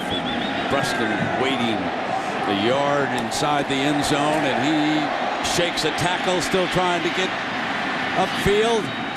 Cuts back, and he is just short of the 20-yard line. Let's take a look down our Pacific Life game, a summary as you might expect. Some of the important numbers here, guys, certainly favor the Wolverines. The fact that Penn State cannot run the football, negative 10 yards rushing, a little bit misleading because of all the sacks, but the last drive for Penn State, we'll see if their defense can try to get the ball back to them, Coach, because they had some momentum going into the shower after that 16-play drive. And the biggest stat, the pass interference on Michigan that kept the Penn State semi-drive alive for the field goal. Chad Henne and the Wolverines Here's Hart on first down, and Connor, number 40, steps in. A 2-yard gain for Mike. He is really tough for the first guy to bring down, Kirk. I think that's his strength, is the lower body strength that he has. The first guy typically does not bring him down, and he's got such power when he runs. 500 and, well, it's up over 90 now. Touches without losing the football. The only fumble loss, folks, you got to go back to September of '04. That's just remarkable for a running back. Here he is again. Another touch and securing the ball. And let's check in on Chad Henne's pass chart for the first half. Well, the thing that jumps out at me, accurate underneath, obviously, but right here down the middle of the field, that's where the big chunks have came. We talk about the post route, 2 for 2 for 52 yards. The other thing that doesn't show up in the pass chart is Mike DeBoer. We got to get him on camera. He did such a great job of mixing up the play calling. On 1st and 10, they had 12 chances, 6 run and 6 throw. Quarterback sneak for the first down. Chad Henne muscling straight in. When you see Chad Henne physically down on the field warming up for Lloyd Carr, as we did tonight, you see a sleeker quarterback, guys, than I remember from a freshman year. He has developed some muscle working in the weight room. He's a good-looking athlete now. He's got a little ink on that tricep, too, which always stands out. Anytime you see a quarterback with ink, you always, ever since he's been in Michigan, that's always mystified me.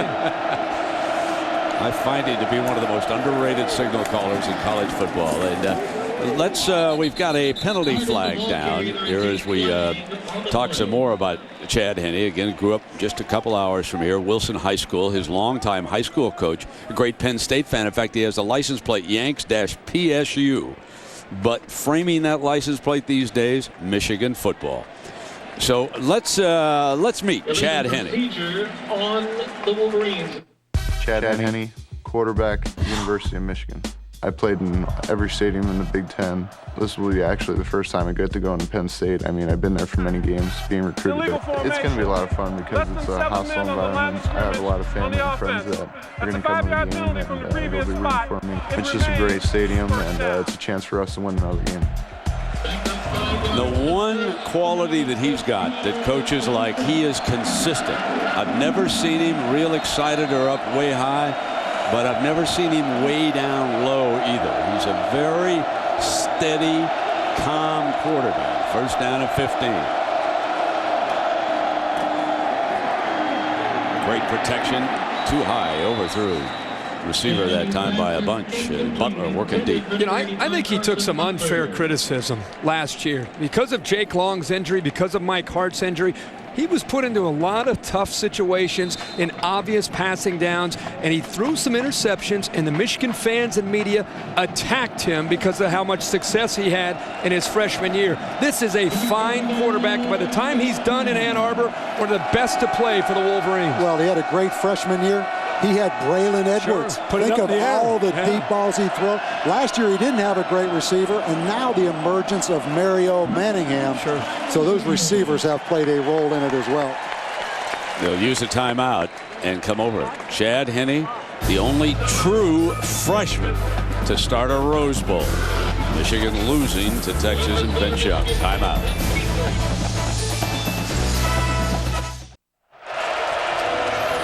This ESPN production available on ABC HD, presented by Dish Network. Happy Valley, whiteout declared just like a year ago against Ohio State in another low-scoring game. Only 13 total points here tonight. Second down and 15 for the Wolverines. Hard up the middle, bust free, reaches for the first down. Let's see where he gets the spot. The knock on him is he doesn't have great speed, breakaway speed, but Coach, he has incredible acceleration and quickness through the hole. Well, the other knock is he's short, but I promise you, he might be short, but he is not small. No. I mean, he is packed. I'd like to see him under a squat rack. I bet he could put a few pounds, but he showed a lot of acceleration just getting through the hole. 52 yards, 13 carries for Hart, and another first down. Daylight covered up, and moving in for the kill was Sean Lee. You know, Mike Hart is one of those guys, Kirk, the more carries he gets, the better he gets. You know, if you give him the ball 30 times, he's going to be stronger on his 30th carry than he was on his first carry. And I think in talking to Mike Hart, I walked home from the Alamo Bowl back to the hotel with him. He took the loss, the 5th loss of the year. He took last year personally as one of the leaders of this team. He is what's driving this Michigan team this year. Kevin Grady has replaced Hart on this 2nd down and 10. We saw Hart go back over and talk to Coach Lloyd Carr. There's a fake swing, a little bit low and incomplete. Probably should have been caught. And he said that's all right over there. And so it was Preston was the intended target. It was a somewhat troubling story, I thought, about Lloyd Carr the other day in the paper. Came after we talked to him on the phone. I didn't get a chance to talk to him. I know Lisa did. We're going to get more, but a stalker being involved and an arrest was the last thing that I actually read, and the Michigan authorities here tonight telling me that it was well under control, but I would like to get some details on that. 3rd down and 10, and Chad Henne couldn't find anybody open. Now on the run, almost created a 1st down with his tight end. Incomplete. Pusluzny was over there on Butler and did a fine job of covering the tight end. It's a good thought there by Chad Henne, getting Dan Connor to come up to defend the run, and he had a nice seam there. He just overthrew his intended receiver. Well, Penn State having some problems. Maybe they can create something with their special team. Mess goes back to punt.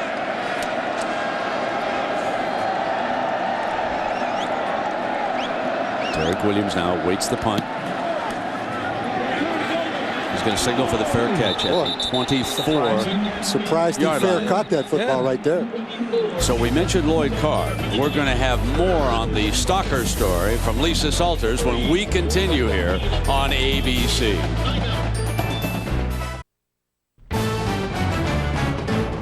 Saturday Night Football on ABC, presented by Southwest Airlines, the low fare from here to there. It's on Southwest Airlines at southwest.com.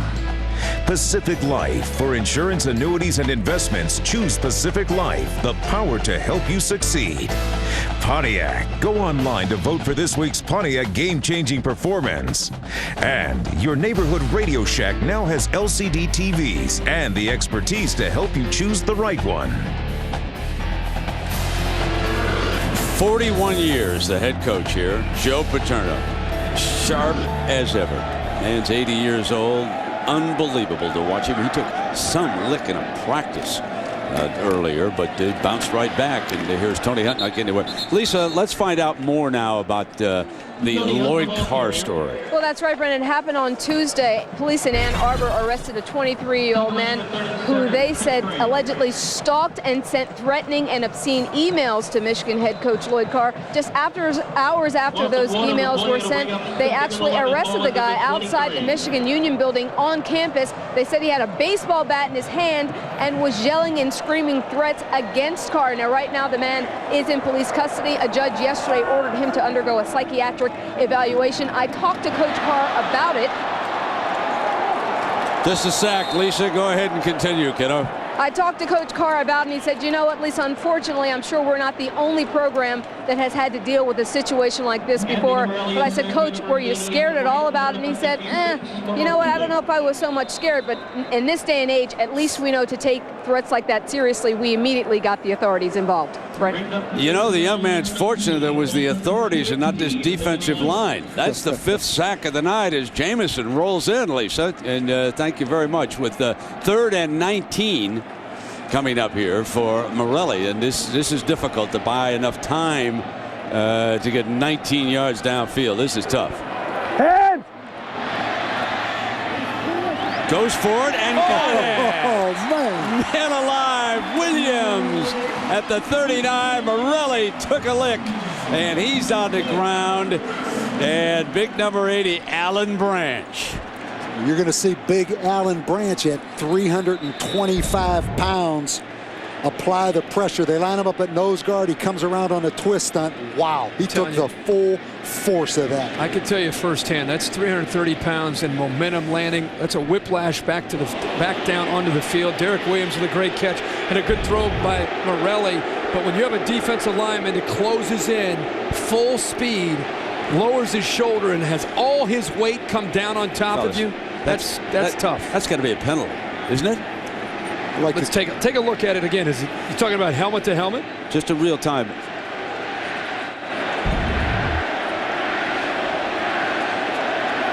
You know, I think once the ball's released, you got to ease up and let your arms up. I mean, the NFL.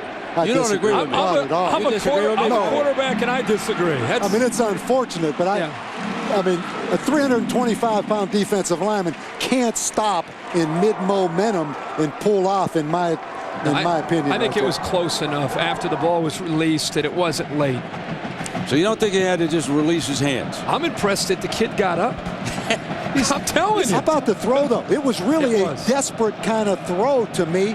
And Derek Williams came open on Johnny Sears. I can see why it was desperate. I mean, 24 yards on 3rd and 19 they got out of this. It wasn't just a hit. It was the whiplash back to the turf, the back of his helmet. Now, Darryl Clark has got to come in for at least one play, remember, because of his medical attention on the field. He is a freshman from Youngstown, Ohio. And secured the snap right here from center. And around Williams, and ready was Burgess. Are you kidding me? Prescott Burgess has been waiting for that play all night. One more time, and you at home now decide. Ball is gone, and to me, you got to release your arms on that situation. You can take him down. I disagree. You can take him down, but you got to release those hands. I lose. Good call.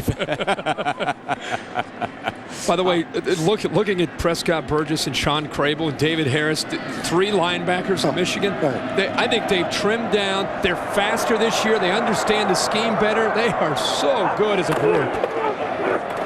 Second down. Clark keeps it himself. And look at the medical attention over there from Morelli. Let's get an update from Matt Weiner. Matt. Brett, let's get a singular All-America Player of the Week update. Troy Smith feeling fine. Another great day for him. 15 of 22, 234 yards, a couple of touchdowns in a short and easy afternoon against Michigan State. To vote, text vote to 87654 on your singular wireless phone. And Matt, Troy Smith taking a big lead, I would think, in the Heisman Trophy race. Unfortunately, Adrian Peterson out for the season with that broken collarbone for Oklahoma, and there's an incomplete pass as Williams cannot hang on to it. And Harrison, number 27, is over there defensively. You know, I did not like the look for the quarterback when he was being tended to right there. So Morelli trying to shake off the after effects of that hit.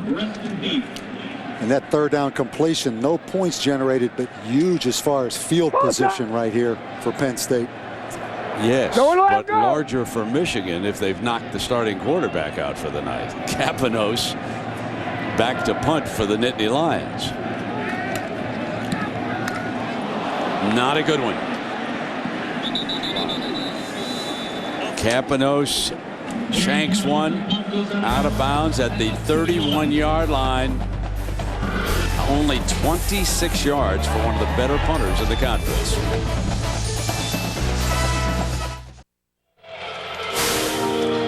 Well, tomorrow don't miss final round action from the Fries.com Open. Coverage begins at 3 Eastern, noon Pacific, right here on ABC. And here it's getting a little chilly for the game of golf. We have to go down where Bob Davie lives in Arizona, or where Kirk Herbstreit traveled from in Alabama. It was nice down there. Yeah, first down and 10 now. I got it. And let's check in with Lisa. Well, Brent, I was just over on the sideline watching the trainers tend to Anthony Morelli, and I heard Anthony, one thing that he did say was, did he catch that pass? Was it a first down? And they said yes, but the trainers were definitely checking him for a concussion. One of the trainers said that he did not believe that Morelli had a concussion, but they wanted to sit him out because he is complaining of dizziness and lightheadedness. Brent? All right, Lisa, thank you. 2nd down and 11.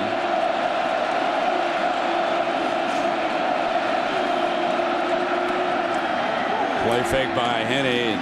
He puts it into the hands of Arrington, who has been his favorite target here tonight. Hey, Brent, we should tell people how Kirk got up here from Auburn, Alabama this morning. What was a private jet?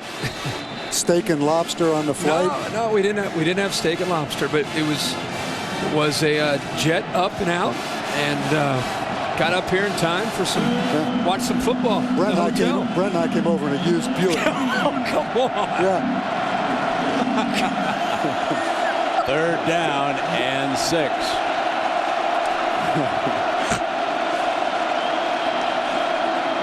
He back, fires incomplete, and King with terrific coverage that time.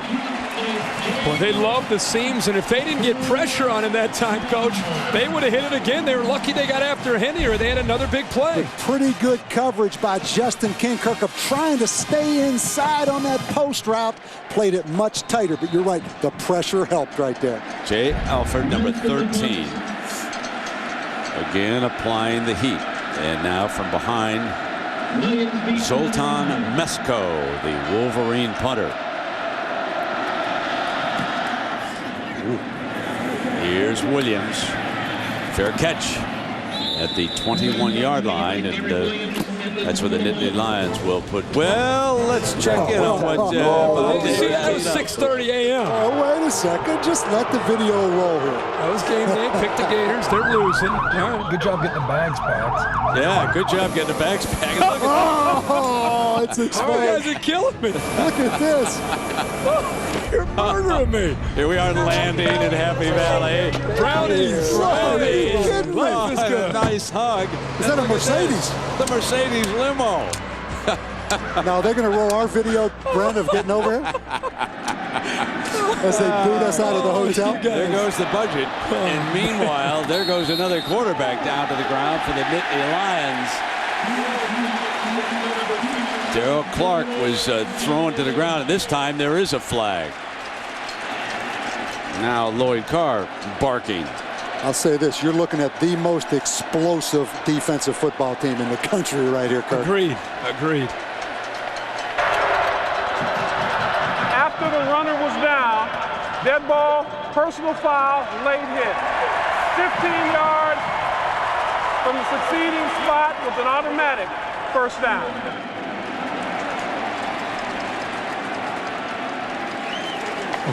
Sean Crable came in there to make the play, and the only thing I could see after the whistle or after the ball carrier's down is right there. There it is, right there. There's no question. Taylor coming on top of him, but it almost looked like they were accusing Sean Crable of it, but it definitely was 67, Terrence Taylor. And that was a good call.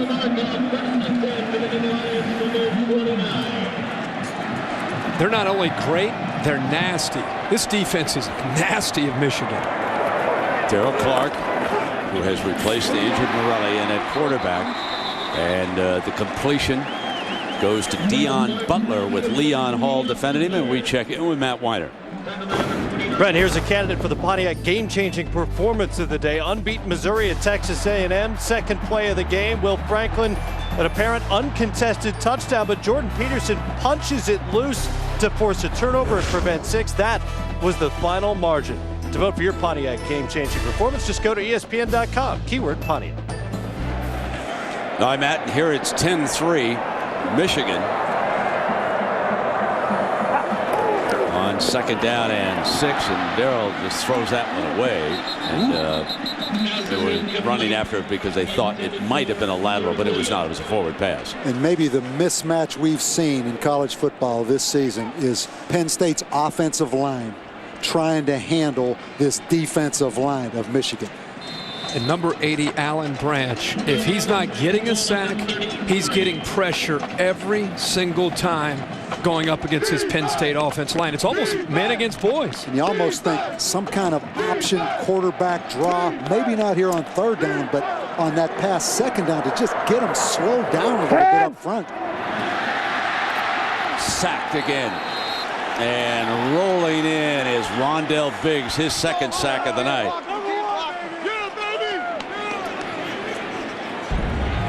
We'll take a look at it on the pit. I mean, it's tough enough if you block the right guy against Michigan, but you have no chance, Kirk, if you just flat turn them loose. And that's an example of the inexperience as a quarterback for Clark.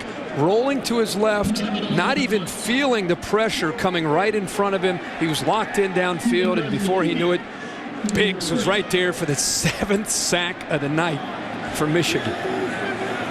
Capanos, remember he had a very shaky punt last time out. Gets into this one. Preston, fair catch at the 38-yard line. So there have been a couple of major surprises as Indiana, and congratulations to Terry Hepner and the job that he has done. There is a coach coming off of 2 brain surgeries. Just a wonderful, wonderful story. And Vanderbilt at the buzzer with the field goal to beat Georgia. And I believe the Dogs now have lost 2 in a row between the hedges, Kirk. Well, not having a consistent quarterback play really has hurt Georgia. But the story of the day in college football, Adrian Peterson's father, first time watching his son play football in person since Adrian was 12 years old. He has a great day, but unfortunately on one of his touchdowns, breaks his collarbone, more than likely lost for the year.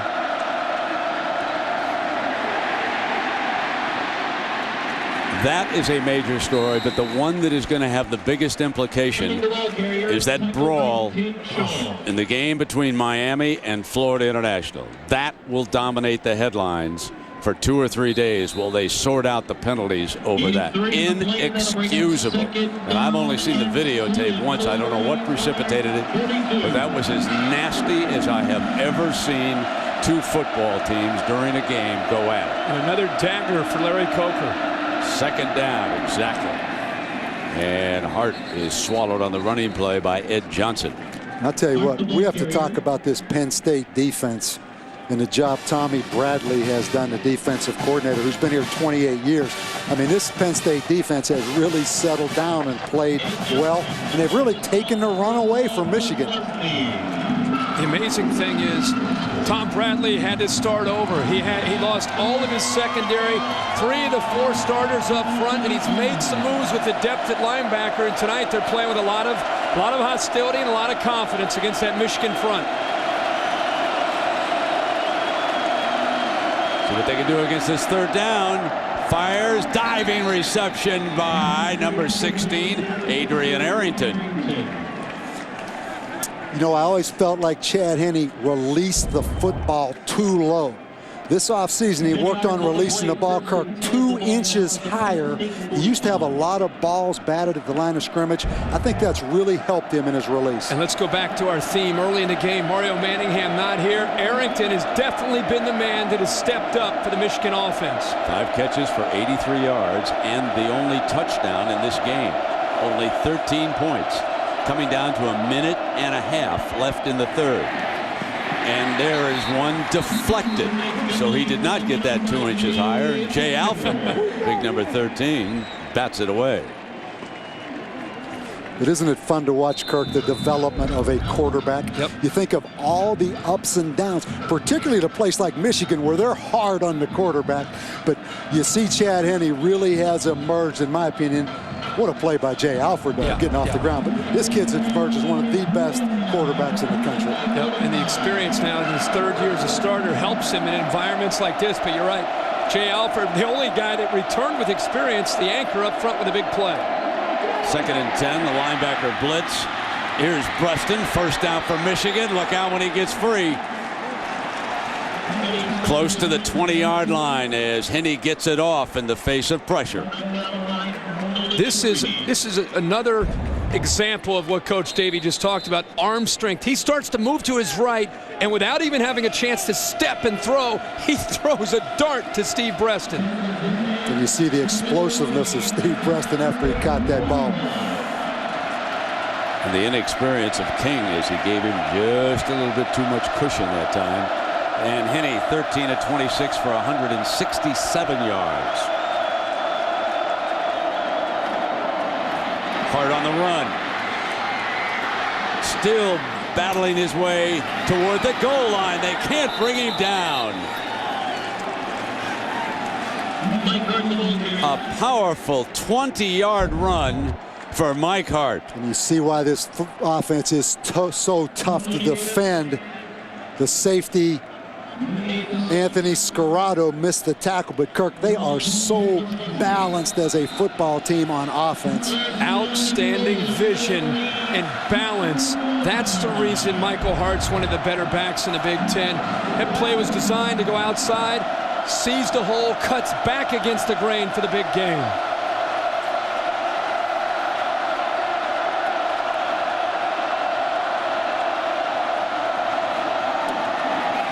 Here's Hart for an easy touchdown.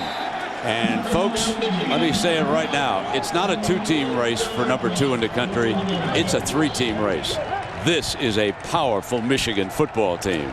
I thought it was a 2-team race between Florida and Michigan.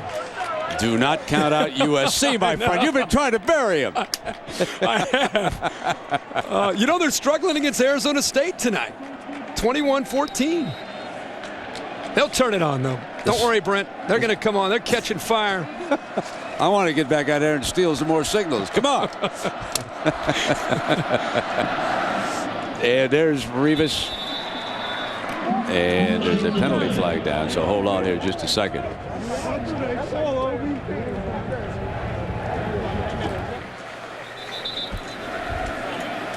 That could be a fun discussion in the fourth quarter.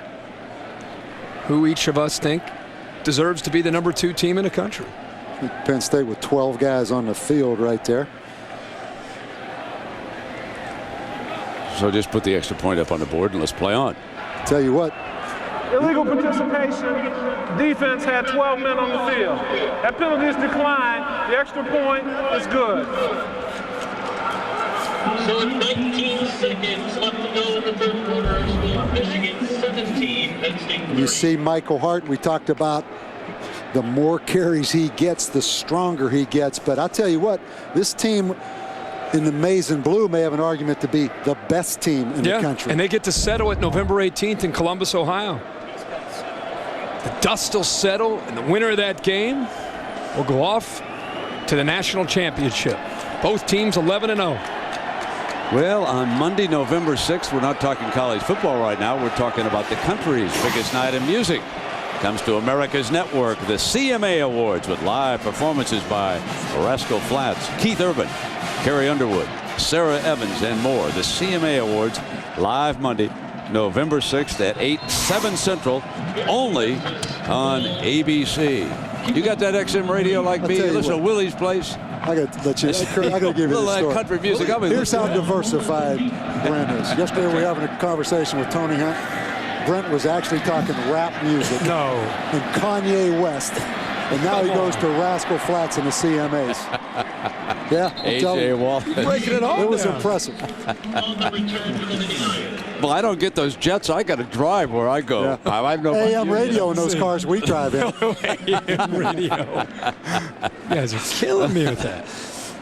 I looked at that NASCAR schedule. I want the phone number of that NetJets over there in Columbus. Yeah. Okay. No problem. I'll tell you the toughest job right now, being the offensive coordinator at Penn State. Or being Daryl Clark. That is the toughest job. ESPN Saturday Night Football presented by Southwest Airlines returns after this message and a word from our ABC station. Watching ESPN on ABC. And we get ready to start the fourth quarter with Michigan now in complete control. And while you were away, Kirk was peeking at USC, and Arizona State just tied it. Yeah, I think that USC team is tied with Arizona State. You live out there. Arizona State having a good year? Big team. How do you want me to respond to that? You know they've got well, they 2 must weeks be in a row. good to be staying with USC. Remember, I mean, they must have a good ball club this year. I don't know where to go with it. USC will come back, my friend. Okay, that'd be a big your win. morning If they can buddy get by says, ASU not at so home. fast, my friend. If they can get by Arizona State at home, huge win for the Trojans.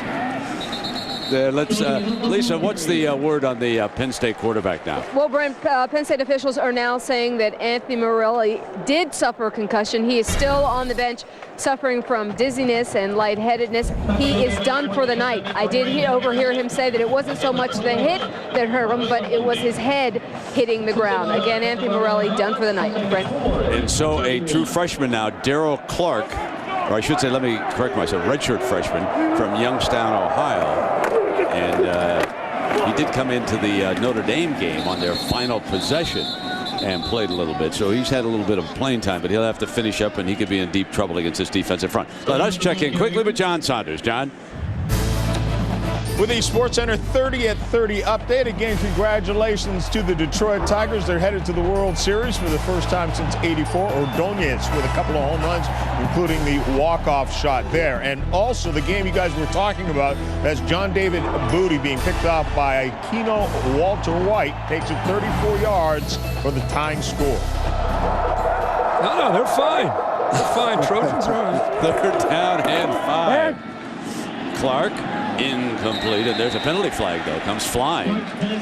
Deion Butler was being defended that time. Jamar Adams was there, and so was Trent.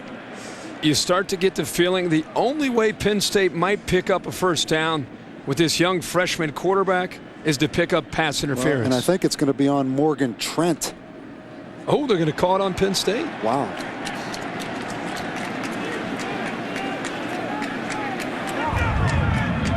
Pass interference. Offense number 3. The penalties decline. 4th down. Capanos trots onto the field. Breaston again, the return man. So this has turned just a touch ugly as the Wolverines start to dominate.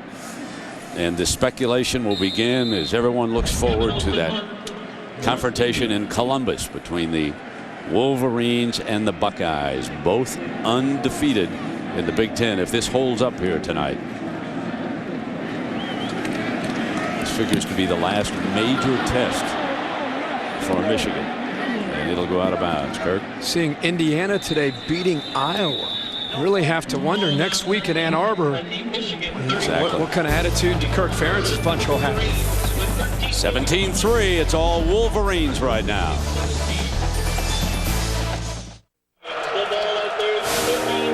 Well, tomorrow don't miss final round action from the Fries.com Open. Coverage begins at 3 Eastern, noon Pacific, right here on ABC.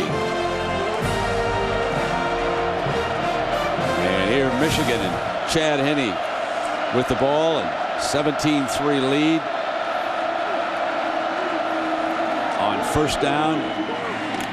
Going to work on the clock here with Mike Hart, and let us take a look at the Pacific Life game summary. Chad Henne struck first to Arrington, and the Wolverines jumped out on front. Then the defense took over. 7 sacks tonight, and then Morelli knocked out of the game by Branch with a concussion, and he'll sit for the rest of the night. And when Lloyd Carr reevaluated his program at the end of the last season, the first thing he came up with, they led 4 of the 5 losses in the 4th quarter, but they could not run the football to put teams away. They made a huge commitment to run the ball, Kirk, and I think that's what you're going to see from here on out. That was hard again. First man can't bring him down. You're looking at Chad Henne, and Lisa, you've got someone who really helped develop this quarterback. That's right, Brent. Well, we may be in the middle of Happy Valley, but this section of Beaver Stadium is definitely Henne country. I am with his former high school coach, Jim Cantapio. Coach, what's it like to be here at Beaver Stadium watching your former player handle the Nittany Lions? My family and I are very, very proud of Chad. We're very proud of his family. He's a fantastic young man. We're going to take a look at this play, but I want to ask you to tell me the story about how he became a quarterback. Just a minute. On 3rd down and 5, Henne to Breaston. Breaston weaving his way to midfield and to the 46. Lisa? Now, you discovered him, Coach, when he was in the 8th grade. How did he become your quarterback? I asked him to come to the gymnasium one morning with his father. He brought him in at 7 o'clock. He threw the ball 5 minutes for him, and I said, we're making him a quarterback. And we did it for 4 straight years every morning. Now, what was so special that you saw in him that day? He has character beyond. He is so tough and so competitive. He's an unbelievable kid. Now, obviously, we've got some Nittany Lion fans here who don't like us to talk about Chad. But what was it like when you talked to him this week? Was he looking forward to coming here to Penn State? He was so excited to come here to Happy Valley because this is his only chance to show Pennsylvania what he's all about, and we're very proud of him. My last question for you. You told me that you were one of the very few people who knew that he had made a verbal commitment to Coach Joe Paterno to come here. What do you think ultimately changed his mind to make him go to Michigan? The great tradition at Michigan and Scott Leffler, the quarterback coach. He's the best in the country. All right, thanks a lot. Appreciate your time. Brent? All right, Lisa, thank you very much. And there you have it. For a long time, no one was aware that there had been a verbal commitment. But the one point I want to stress, Joe Paterno was never in the Henne house. Joe Pa never got a chance to close the deal. That Michigan was always in contact because, as Lefty Driesell once famously said, after someone verbally committed, well, at least I know who the competition is. And folks, you better believe it. It goes on.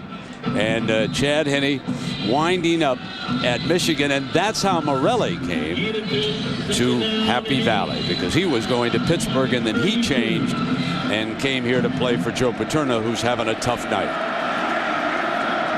And he started every game since he's been at Michigan. That is unbelievable, man. Second down and 8. Deflected off Preston.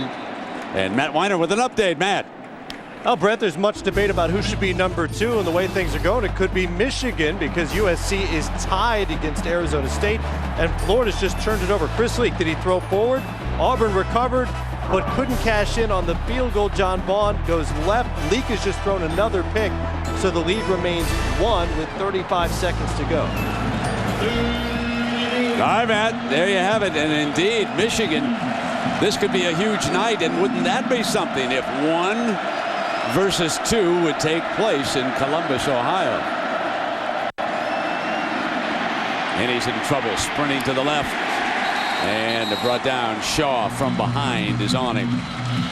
That's a good job by Penn State's defense coming up. You go back to your point about possibly 1 against 2 in November 18th. I think as this plays out, that's what's going to happen. I think a lot of people felt that eventually Florida with their schedule would go down, and that the 2 best teams are going to be Ohio State and Michigan. And what's great about that is they have a chance to settle it on the field to see who deserves to go to the title. There's no BCS, there's no computers, there's no polls. Settle it on the field, and the winner more than likely goes to the title. And they both have great quarterbacks, in my opinion.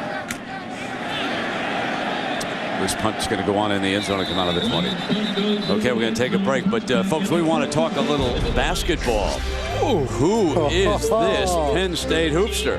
Who was number 50? That should have been our Aflac trivia question. Exactly. We'll continue.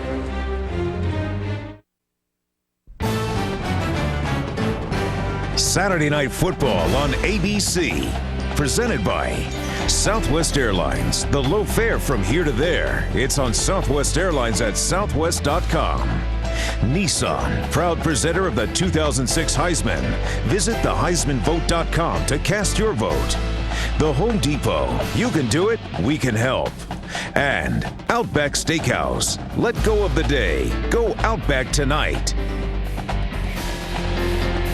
State College, Pennsylvania. Happy Valley. Not so happy here tonight as the Michigan Wolverines are dominating them with 9:20 to go. And the shovel pass. And not much doing. Crable in on that play. Hunt, who has been stopped here tonight. In fact, the Penn State running game, because of the 7 sacks, minus 26 on the night. 7 sacks for 65 yards in losses. And Hunt 12 carries for only 33 yards. Remember, he had 4 straight games plus 100. Nice catch by Williams. Beat Trent on that little slant pass, working his way for the left side. And so maybe that'll pick up Darryl Clark's confidence. Nice job by Darryl Clark, the young freshman, getting back there and getting rid of the football as quickly as he can to his favorite target, Derek Williams. And there is Harris jumping to Hunt. Let's check in with Lisa. Harris up for the stop for the Wolverines. Oh, we can't go to it because we want to show you a picture of her first as a hoopster. There Fine looking athlete. Huh? And as Bob Davey would say, what happened to that afro? No, it's there. A couple of years she played here, came out of the Philadelphia area. Fumble.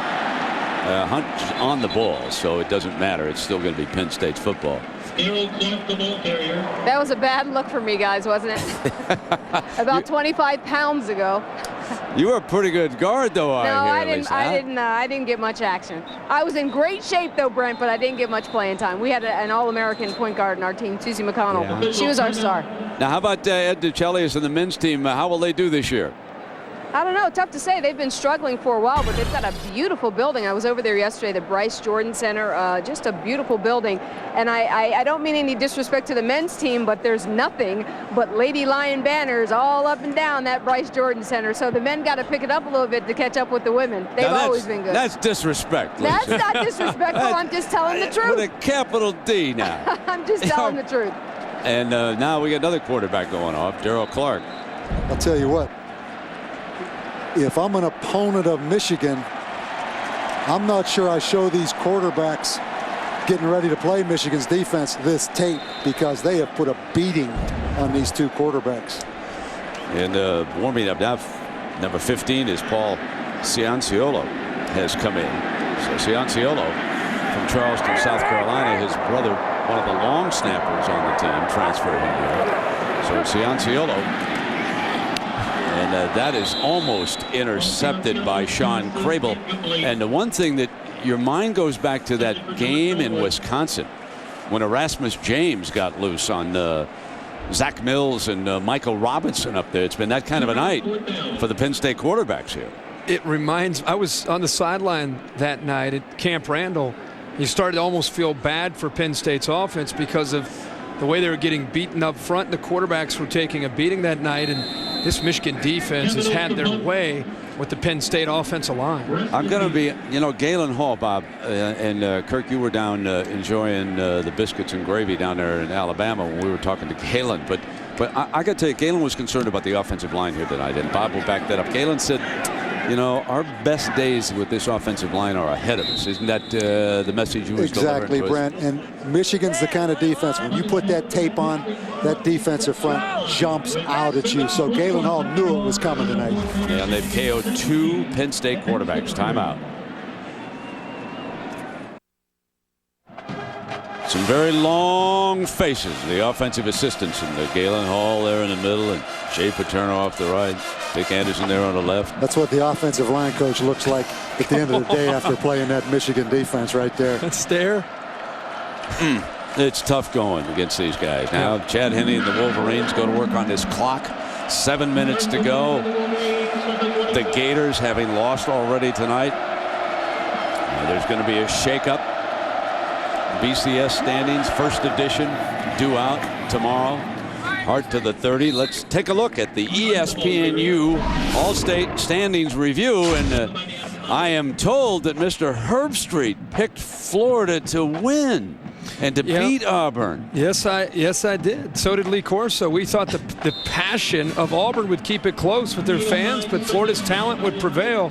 You know what this does with Florida losing and your USC team struggling against a pathetic Arizona State team? That moves Michigan to number 2 in the country. Case closed. It's done. Everybody out there, move Michigan to 2. And here comes Kevin Brady. I'm counting on the computers if the Trojans rally. That's all I got left. Computers love Brady is Connor finally cleans it up. Sean Lee was there for you. Look at this. Now watch these two guys in Auburn. I mean, it's a wonder you look at these two. They love us. Doing the gator chop down there. Yeah, that was a big hit. That's why we have a net up behind us.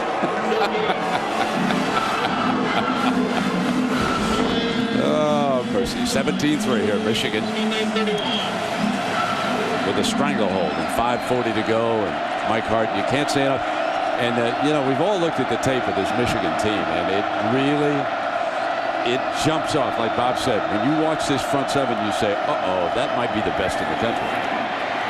Chad Henne will take off and switch hands and slide down. And we need another update from Matt Weiner. Matt, show us what happened. Well, here's how it played out at Auburn. Likely to be a few more calls for young Tim Tebow because Chris Leak, a couple late turnovers, including that ball picked off by Eric Brock. A late touchdown on a flea flicker made the final margin 10. USC still tied at 21 after giving up 21 unanswered to the Sun Devils. One thing we haven't talked about, excuse me, what about the Irish? The only loss for the Irish is this Michigan team, who may be the best team in the country, and Notre Dame is going to be 10-1 going into the USC game. Love Notre Dame. Notre Dame's sneaking up in the BCS standings, and so is Texas. Those are the 2 one-loss teams to look out for. Nesco. And here's Williams to the 47-yard line. 4:28 to go. And we will see who will quarterback the Nittany Lions when we come back.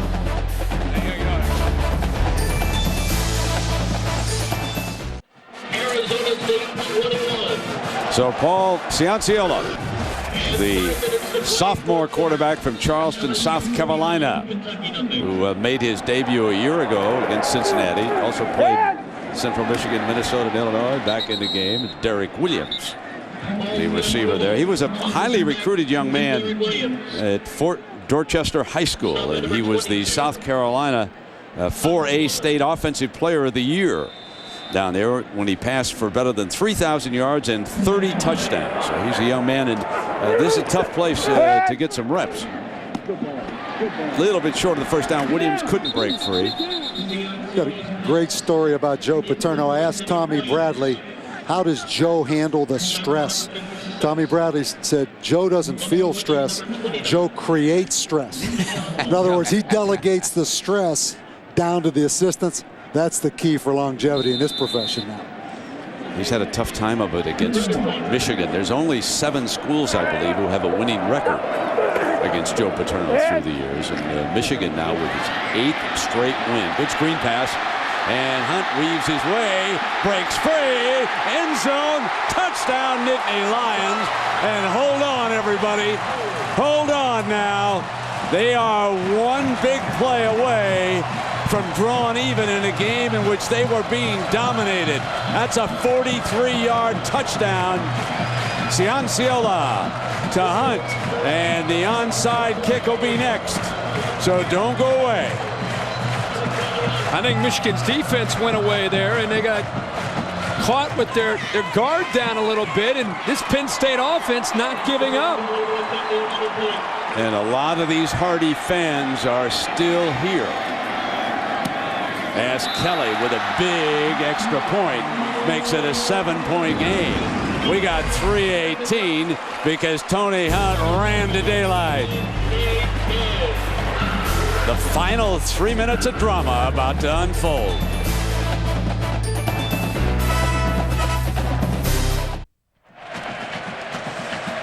Tony Hunt giving Penn State a lift, making it a 7-point game. But Bob Davie, you disagree with me. You say no onside kick here. I can't believe you would say that. Well, Penn State with 3 timeouts left in this football game, kick the ball deep. You need field position if you get the ball back. It's going to be right in front front of a touchdown. Right in front of the student section, too. Count on the defense. Nobody back, either for Michigan. They'll go in the end zone and come out on the 20-yard line.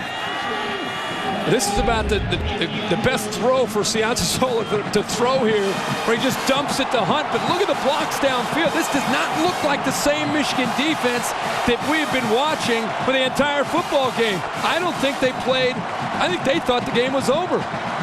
They thought this game was over. They again put their guard down a little bit, and Penn State keeps attacking, and now it's within a touchdown. Who would have thought Cianciola would throw a 50-yard touchdown pass tonight? Cianciola. You should know how to talk Italian. You used to recruit him at South Bend. Plus, I married one. First down and 10.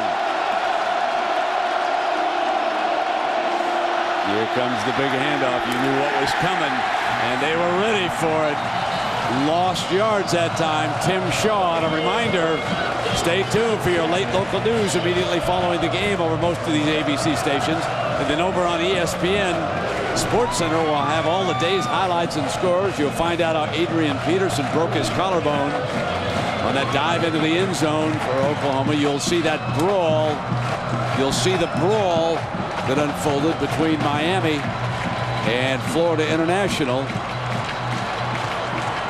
Penn State uses their first time out here, and you know that Chad Henne, the entire Michigan coaching staff, going to challenge this Michigan offensive line. They've got to run the football, and Joe Paterno knows it, and they're going to load everybody up to stop it and use all three of their timeouts and force the punt. Here was their starting quarterback, Morelli. He's out with a concussion. Then it was Clark being wrestled down. He's knocked out of the game. Similar hit there with the helmet going down, the whiplash down to the field. And you know what? Everybody in this stadium, let's be honest, thought this game was over except Tony Hunt that took that screen pass and took it to the house. Now it's 2nd down and 11. Penn State 8 defenders up tight. They knew the running play, and Hart breaks a tackle. You cannot bring him down. The first man just cannot stop number 20. What a big-time run. And that's taking a team on your shoulders right there and just saying, I'm going to do it because he did this on his own. Well, he breaks a tackle here. Great toughness. And again, it's the vision, the balance, and the toughness of Michael Hart. It looked like he was going to be down, but he goes right through a couple tacklers and picks up a first down that maybe could ice this game for this Michigan team. And it's another 100-yard night for Mike Hart. 24 carries and 109 yards and a touchdown here tonight after that 23-yard run. A steady diet of number 20. The entire stadium, everybody knows that he's going to run the football. Michigan gets a good push up front, but again, the power and the strength of Michael Hart picking up 4 or 5 yards. But you know, Kirk, also, it goes back to the commitment Lloyd Carr made in the offseason when he evaluated last year. He said, we have to be able to run the football. We have to be in better condition as a football team. Yeah, I thought that was interesting. I talked to him last night, and he said, our inability to stop people late in games cost us, and also the fact that we had Jake Long with an injury, Mike Hart with an injury. We were not able to run the ball when we were expected to run the football. So he said, not only are we going to rededicate ourselves with this zone scheme, we're going to drop body weight. We're going to get in much better shape with our offensive line, and then we're going to be more aggressive and athletic up front because of Michael Hart now being healthy, and it's worked out. Everybody knows they're running, and it's still tough to slow them down. And again, we said earlier, the more carries Michael Hart gets, the stronger he gets. He's just one of those guys. He's up to 27 carries on the night. He's stronger now than he was the first time he carried the ball tonight. Which is pretty impressive when you're 5'9" and about 198 pounds. And Penn State did not recruit him. You know what's coming.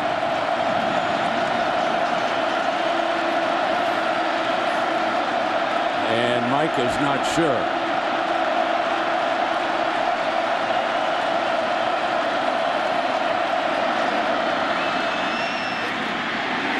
Wrestled down this time by Puslesny.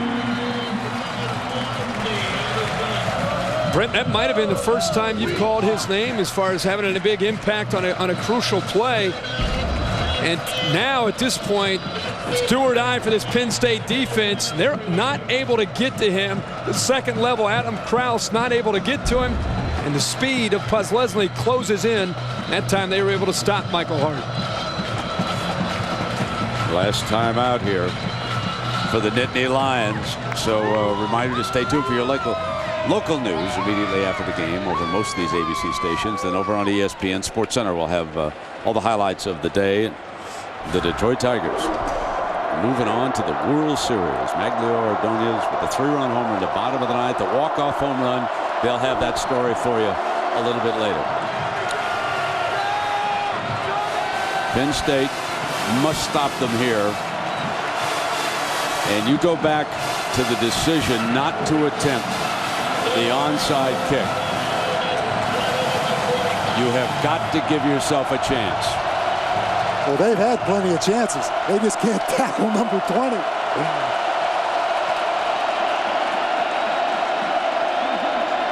They need to throw for it. dropped. They force a punt, and now they will get a shot. They're out of timeouts. Aggressive play call by Mike DeBoer, but I can't necessarily say I agree with it with Penn State out of timeouts. Even if you run the football there, the clock continues to move, and you put an inexperienced Penn State quarterback way back there with a length to the field to drive without any timeouts. Now, that's still the case, but there would have been a lot less time left if they would have run the football. Really surprised he did not run the football and give it to number 20 again. Derek Williams is back deep. Ryan will punt this time.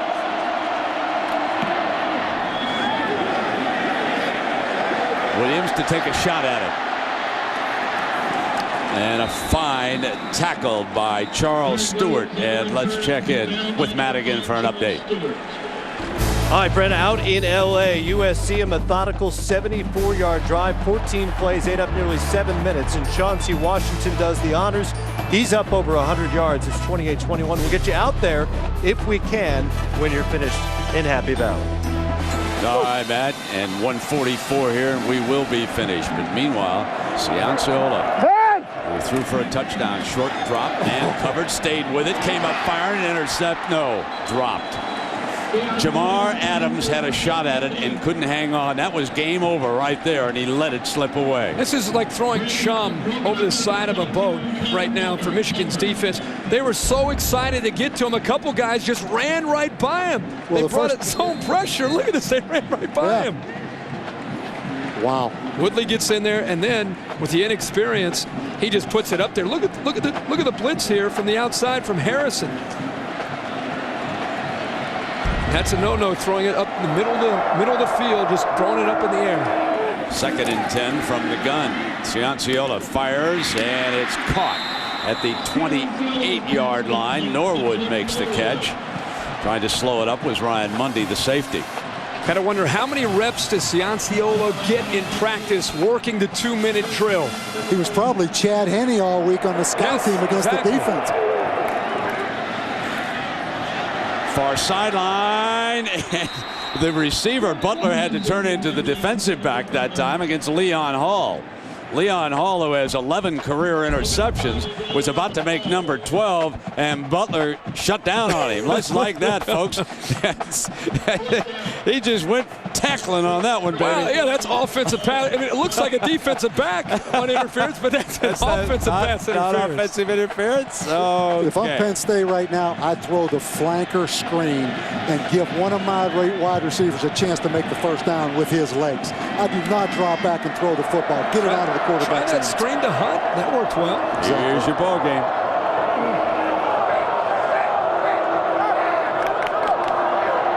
Need 6 to stay alive. No chance. Michigan wins it. No chance. Throw a high percentage pass and let somebody run with the ball. Don't throw the ball down the field. So the Wolverines stay undefeated in Happy Valley, and they run their streak to 8 in a row over Joe Pa.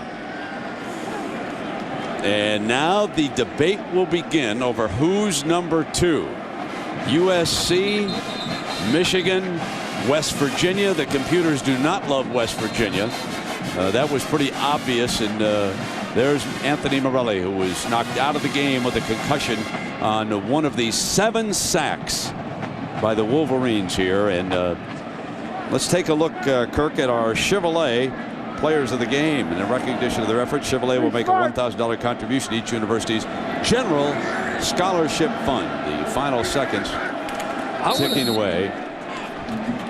Chad Henne, of course, had a great game for Michigan. His numbers impressive on the road, showing some experience. Anthony Morelli, before he got knocked out, looked like Penn State was getting some momentum going with the play calling, but we're under 20 seconds here. The game is over. I just want to hear, as you said, go on record. I want to hear from you guys right now. Who's the number 2 team in the country? I'm sorry, Brent. You go first. Michigan. I think Ohio State, Michigan, 1A and 1B. There you go. I'm telling you now. There you go. That's November 18th. I have Ohio State, Michigan, 1 and 2. So our final score, 17-10. Michigan stays unbeaten. Coming up on Michigan Replay, the Wolverines pass a huge road test by beating Penn State. We'll have the highlights. We'll also meet Captain Lamar Woodley, who's leading Michigan in more ways than one. And we'll look ahead to another tough test as we scout Iowa, Michigan's next opponent. All that and more coming up next.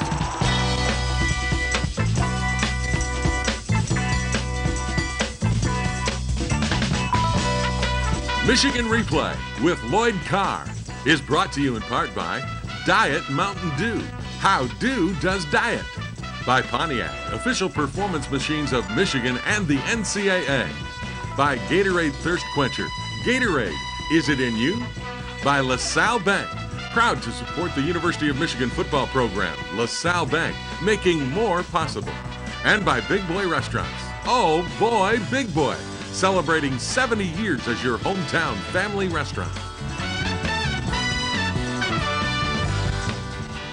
Hello, everybody, and welcome to Michigan Replay. Well, 17-10, a hard-fought, tough, physical game at night in Happy Valley. And Penn State was good, but Michigan a little bit better. Well, Penn State was a motivated football team, Jim. They had a lot of reasons to play. They played really hard, and so it was a great football game. A great you said, this is interesting, environment. As a visiting coach, you said this is a great environment to play, and I want you to know they were all against you. How does that work? Well, you know, what I saw was our players were really excited when they went out to warm up before the game. I mean, that place was up for grabs, and you know, it was just there was so much enthusiasm, so much passion in that stadium, and when the game started, you know, we were taken aback a little bit. We had some penalties. We slowed ourselves down, but it was a great evening of football. It really was, and it didn't get off to the start you wanted. This is the opening kickoff, and they get a good return on it. Well, Lateral Savoy, we missed a tackle there. Lateral Savoy saved a touchdown here, and but Penn State had great field position, and our defense. They came to play. Here, Sean Crable forces the quarterback to throw. That was the story of the game, pressure from your defensive front. Well, it really was, and then we held, and on a fourth down, Penn State misses a field goal, so we get pretty good field position ourselves, and Penn State got nothing out of that opportunity. So we moved to the second quarter, still nothing, and you start putting a drive together. Boy, Chad was on target. Well, that was an absolutely great catch by Steve Breston. The ball's thrown a little bit behind him. He got hit just as he got the ball, but he maintained it. Here, young freshman Greg Matthews makes a block, and Adrian Arrington picks up with some good running a first down.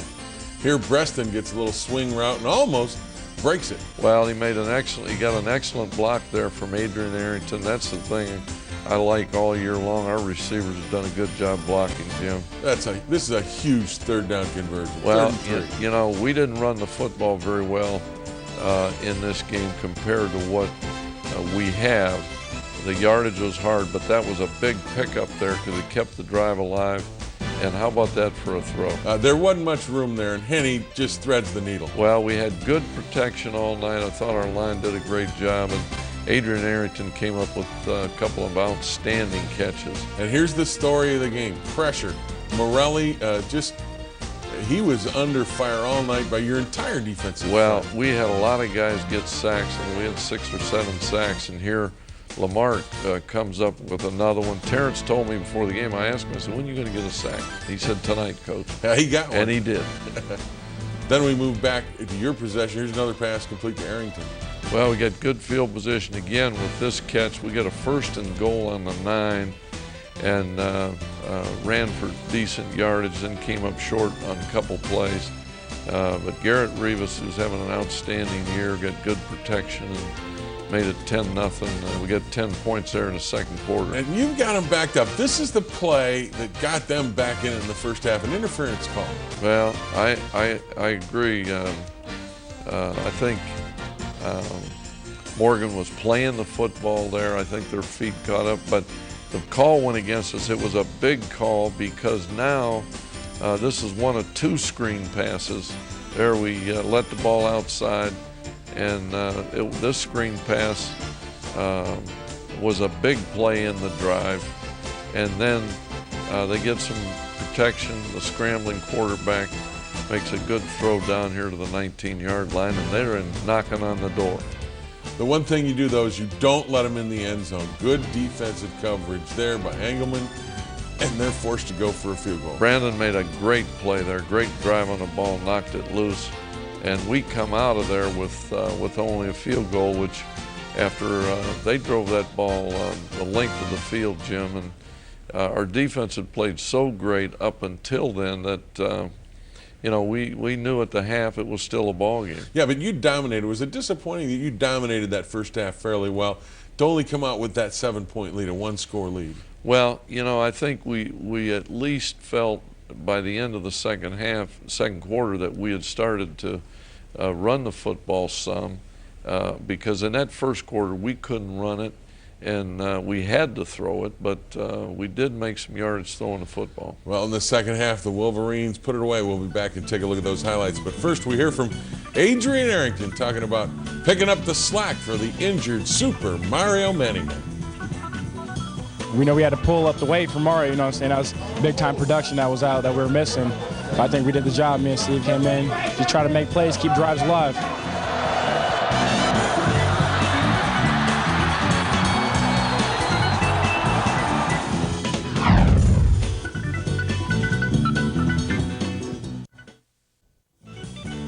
Michigan Replay and Alro Steel take you inside the locker room.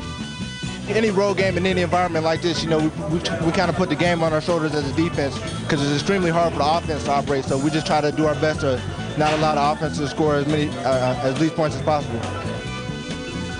The Wolverines had a 10-3 lead at half over Penn State, and you get the football to start the second half. And I thought, because the offense had begun to run the ball, that this would be a critical opening drive.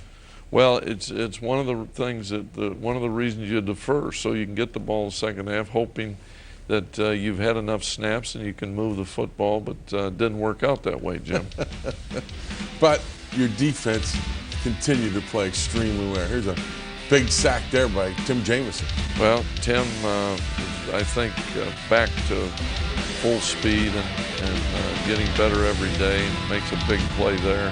Here's a big play. It's a completion for Penn State, but Anthony Morelli, their quarterback, was hit just as he released the ball and didn't return to the game.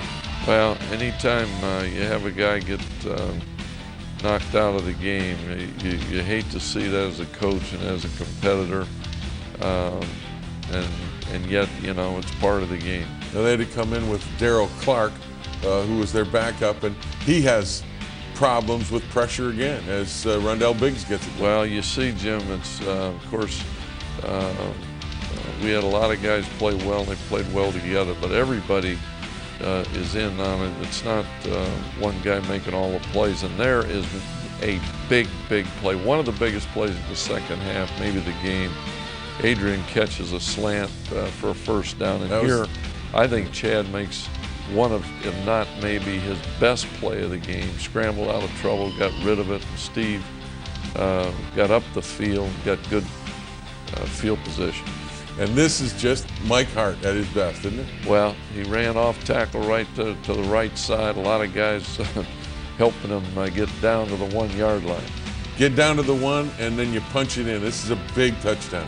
Well, Will Paul's in there giving us some help, and we stretch it and get it into the end zone, and that's exactly what we needed to do. It gets you a 17-3 lead. You go into the fourth quarter, and here you are. And this is where Clark, the backup quarterback, scrambles out, and he gets hurt, and he's got to come out. Well, he scrambled, and when he cut back, the pursuit, backside pursuit, and you can see there his head hits that ground pretty hard, and now he had to leave, and this young kid, Cianciola, came in and did a good job. Yeah, good job, exactly. Cianciola, that's a tough name, but you got it. Well, they asked me after the press conference, I said, I didn't know his name, but there aren't many times you see a third guy go in there, but I thought he did a good job. Here you are late trying to close the game out. Smart play by Chad Henne here. couldn't get the pass in on third down. You're forced to kick it back to Penn State. And this was the play that really hurt. Well, we're in control of the game with less than 4 minutes to go. At least apparently we're in control. And a very, very well executed play. I don't think we got backside pursuit there. We need somebody to front the football, but they had some great blocks.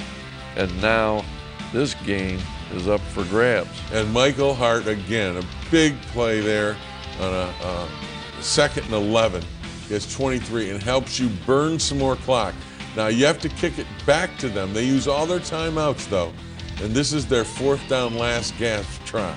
Well, that's really, Jim, what that run allowed us to do is it forced Penn State to use both their timeouts.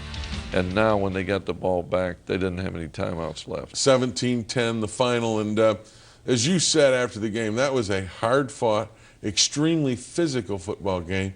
I don't know whether people realize just how every snap, I mean, it was bang, bang all over the field, wasn't it? Well, I think the two best defensive teams we played this year are Wisconsin, who has an outstanding defense, and Penn State played as well. If you look at their 3 losses, they've lost twice on the road to Notre Dame and Ohio State. They're a good football team. They had great motivation because of last year's Michigan-Penn State game. They were ready to play, and it was a great football game. And their interior defensive line, I thought, was very good because they did maybe the best job of anybody stopping the run. Well, they did a great job, and from start to finish. They gave us a lot of different looks. They brought 8, 9 guys. They blitzed us more than probably we had seen them blitz before. And you also played the game, and the big word before the game was you don't have Mario Manningham. Oh my gosh. Everybody was, gnashing their teeth. I thought the kids responded real well, especially Arrington and Breston. And Greg Matthews got some time. Well, and Carson Butler got 3 catches. So, yeah, we had a lot of guys during the course of this season, Jim. Some place in special teams, some place on offense. Mike Massey, what a tough, hard-nosed competitor he is. He played banged up the entire game. So, yeah, we had a lot of guys that have stepped up and made a difference. Well, they made a difference, and the final was 17-10. The Wolverines get the victory over Penn State. When we come back, we'll meet Lamar Woodley up close and personal. But first, we hear from Rondell Biggs, talks about the pressure. That's all the game plan against any quarterback. Good coaching, man. We got good athletes, man. We did what we was coached to do, man. We got a lot of people on the line that do their job, Even though some people not getting sacks, they still cause pressure. It's freeing up me, Lamar, J-Mo, or, Will, anybody.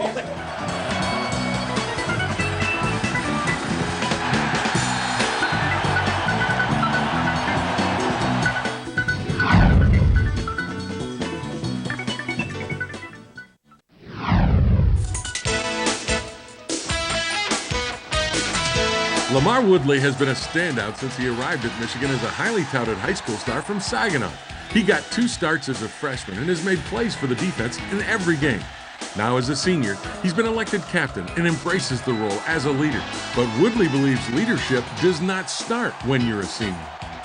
Being elected for captain and being a leader starts from when you first get here, about how you carry yourself and how you do out there on the field. So guys start respecting you early. So then when you become a senior, these guys have been following you, and they know what type of person that you are. They know that you're gonna represent the team good. They know that you're a guy that's gonna go out there and get the job done. You're not gonna be one of those selfish guys. So I think it starts early. You have to be a leader early. Lamar is a leader off the field as well. In the summers, he and his high school friend Clifford Ryan of Michigan State hold a charity golf outing in Saginaw to raise money for his hometown recreation center. It's about giving back something to his community. It's about giving some help to the kids of Saginaw. It's all for the kids in the recreation center because me and Clifton, we used to be involved with a lot of recreation things in Saginaw as far as basketball, football, and that was something that kind of got took away from the kids. So when they get out of school at 3 o'clock, they don't really have things. They don't have nothing to do. It's like from the recreation was open from 3 until 5. So that gave you opportunity to go meet people and take field trips and actually have fun. But now when they close down, kids really don't have nothing to do in that time, so they're out in the streets, and that's something you want to avoid. There's no question LaMarr Woodley has been a good fit for Michigan football. As a player, he's been outstanding. But Woodley will tell you Michigan has been a good fit for him, too. This is a place where you grow up at and you build relationships with people. And it's a great experience. And that's a fumble. Fumbled out of his hand as he went and cocked his arm to throw. It's still loose. It's picked up by the Wolverines. Down the right sideline at the 40, the 35, the 30, and into the end zone. LaMarr Woodley for a touchdown. And I was a guy that was a class clown who do a lot of joking. I mean, I still do a lot of joking now, but I know when and when not to joke around. I knew a change was going to come. And, my high school coach always told me that, you're going to change, you're going to be different. And, and when I go back home now and I talk to them, they say a lot of things have changed about me. I did a lot of growing up. Well, he's done a lot of growing up, and he's become a darn good football player, hasn't he? Well, he's going to graduate. You talk about all the things that he does when he goes back with he and Cliff Ryan and give back to that community. And what a leader he's been on this football team. And, he's one of those guys that you just hope all great things for because he deserves them. And when you want to rush the passer, get old number 56 fired up and look out. Oh, he's a great competitor, a great athlete. Well, and he's a great captain, and Michigan's glad to have him. When we come back, we'll look ahead and scout the Iowa Hawkeyes. But first, we'll hear from Steve Breston. He tells you that the schedule never gets easy.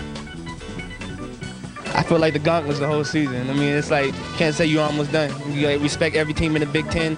Indiana went out there and they beat Iowa, and Iowa, they won't come in, they won't try to get us. So I mean, we got to keep going, keep staying focused, and raise the bar every week.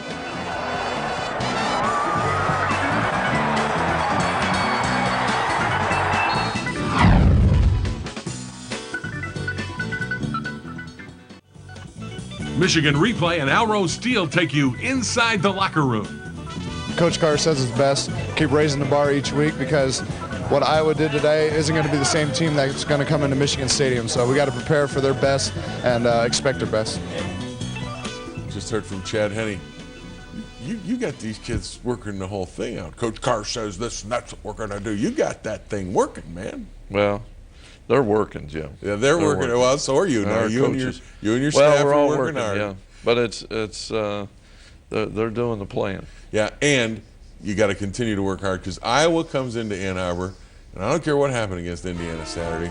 Iowa is Iowa, and Kirk Ferentz is an outstanding coach. Yeah, he's an outstanding football coach. He's one of the good guys in coaching, quality guy. And they bring what many people feel was one of the better quarterbacks in the league preseason, Drew Tate. Well, offensively, they're going to try to establish the run. They're always a physical team. And Damian Sims stepped in there for Young, who missed this game. Their starting tailback had 2 touchdowns, and so they've got some depth at that position. Yeah, a quality tight end, Scott Chandler. 6'7", Jim. 6'7". Got anybody can defend him? He should be an offensive tackle, but he runs too well, so they throw him the football too. Mitch King, outstanding, leads the Big Ten in tackles, 8th in the NCAA. Mike Klinkenborg is a good linebacker for him, and Adam Shedd is their cornerback. And makes a big play here. Yeah, makes a huge play here. And Iowa's the kind of team, you talked about Kirk Ferentz being a quality guy. Iowa's the type of team, even though they were upset by Indiana, I got to believe that when they come into Ann Arbor, they're looking for that as a season saver. Well, Jim, we're at a point in this season where every team has got some injuries. They're banged up. They're tired. They're in the middle of midterm exams. This is, I think, the most difficult time of the season. And what I saw on Saturday was Indiana has had is a lot. They remind me of us a year ago. Now, I think they're going to get some of those guys back. But, going on the road in this conference is not an easy deal, ever. When Iowa comes in, you've got to, again, go back to your team and focus them on the task at hand because you're coming off an unbelievable stretch. This may be the finish of it where you've gone Notre Dame, Wisconsin, Minnesota, Michigan State, Penn State, and now Iowa. Well, yeah, that's a gauntlet, and they're all physical teams. Iowa is traditionally, Norm Parker, I coached with a great defensive coach, and they've got a great staff, but they're always a physical. They're going to make you earn every yard you get, and offensively they've got the ability to run the football. And of course, Tate can hurt you in so many ways because he's not only a good thrower, he's a very good athlete. Now let's take a look at the standings after this past weekend's play.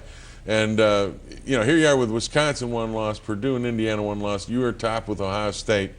And Iowa and Penn State with the 2 losses. They can't afford another one, so they're desperate. Well, I think, they get off to a great start, and that certainly was a game that was a very difficult loss for them.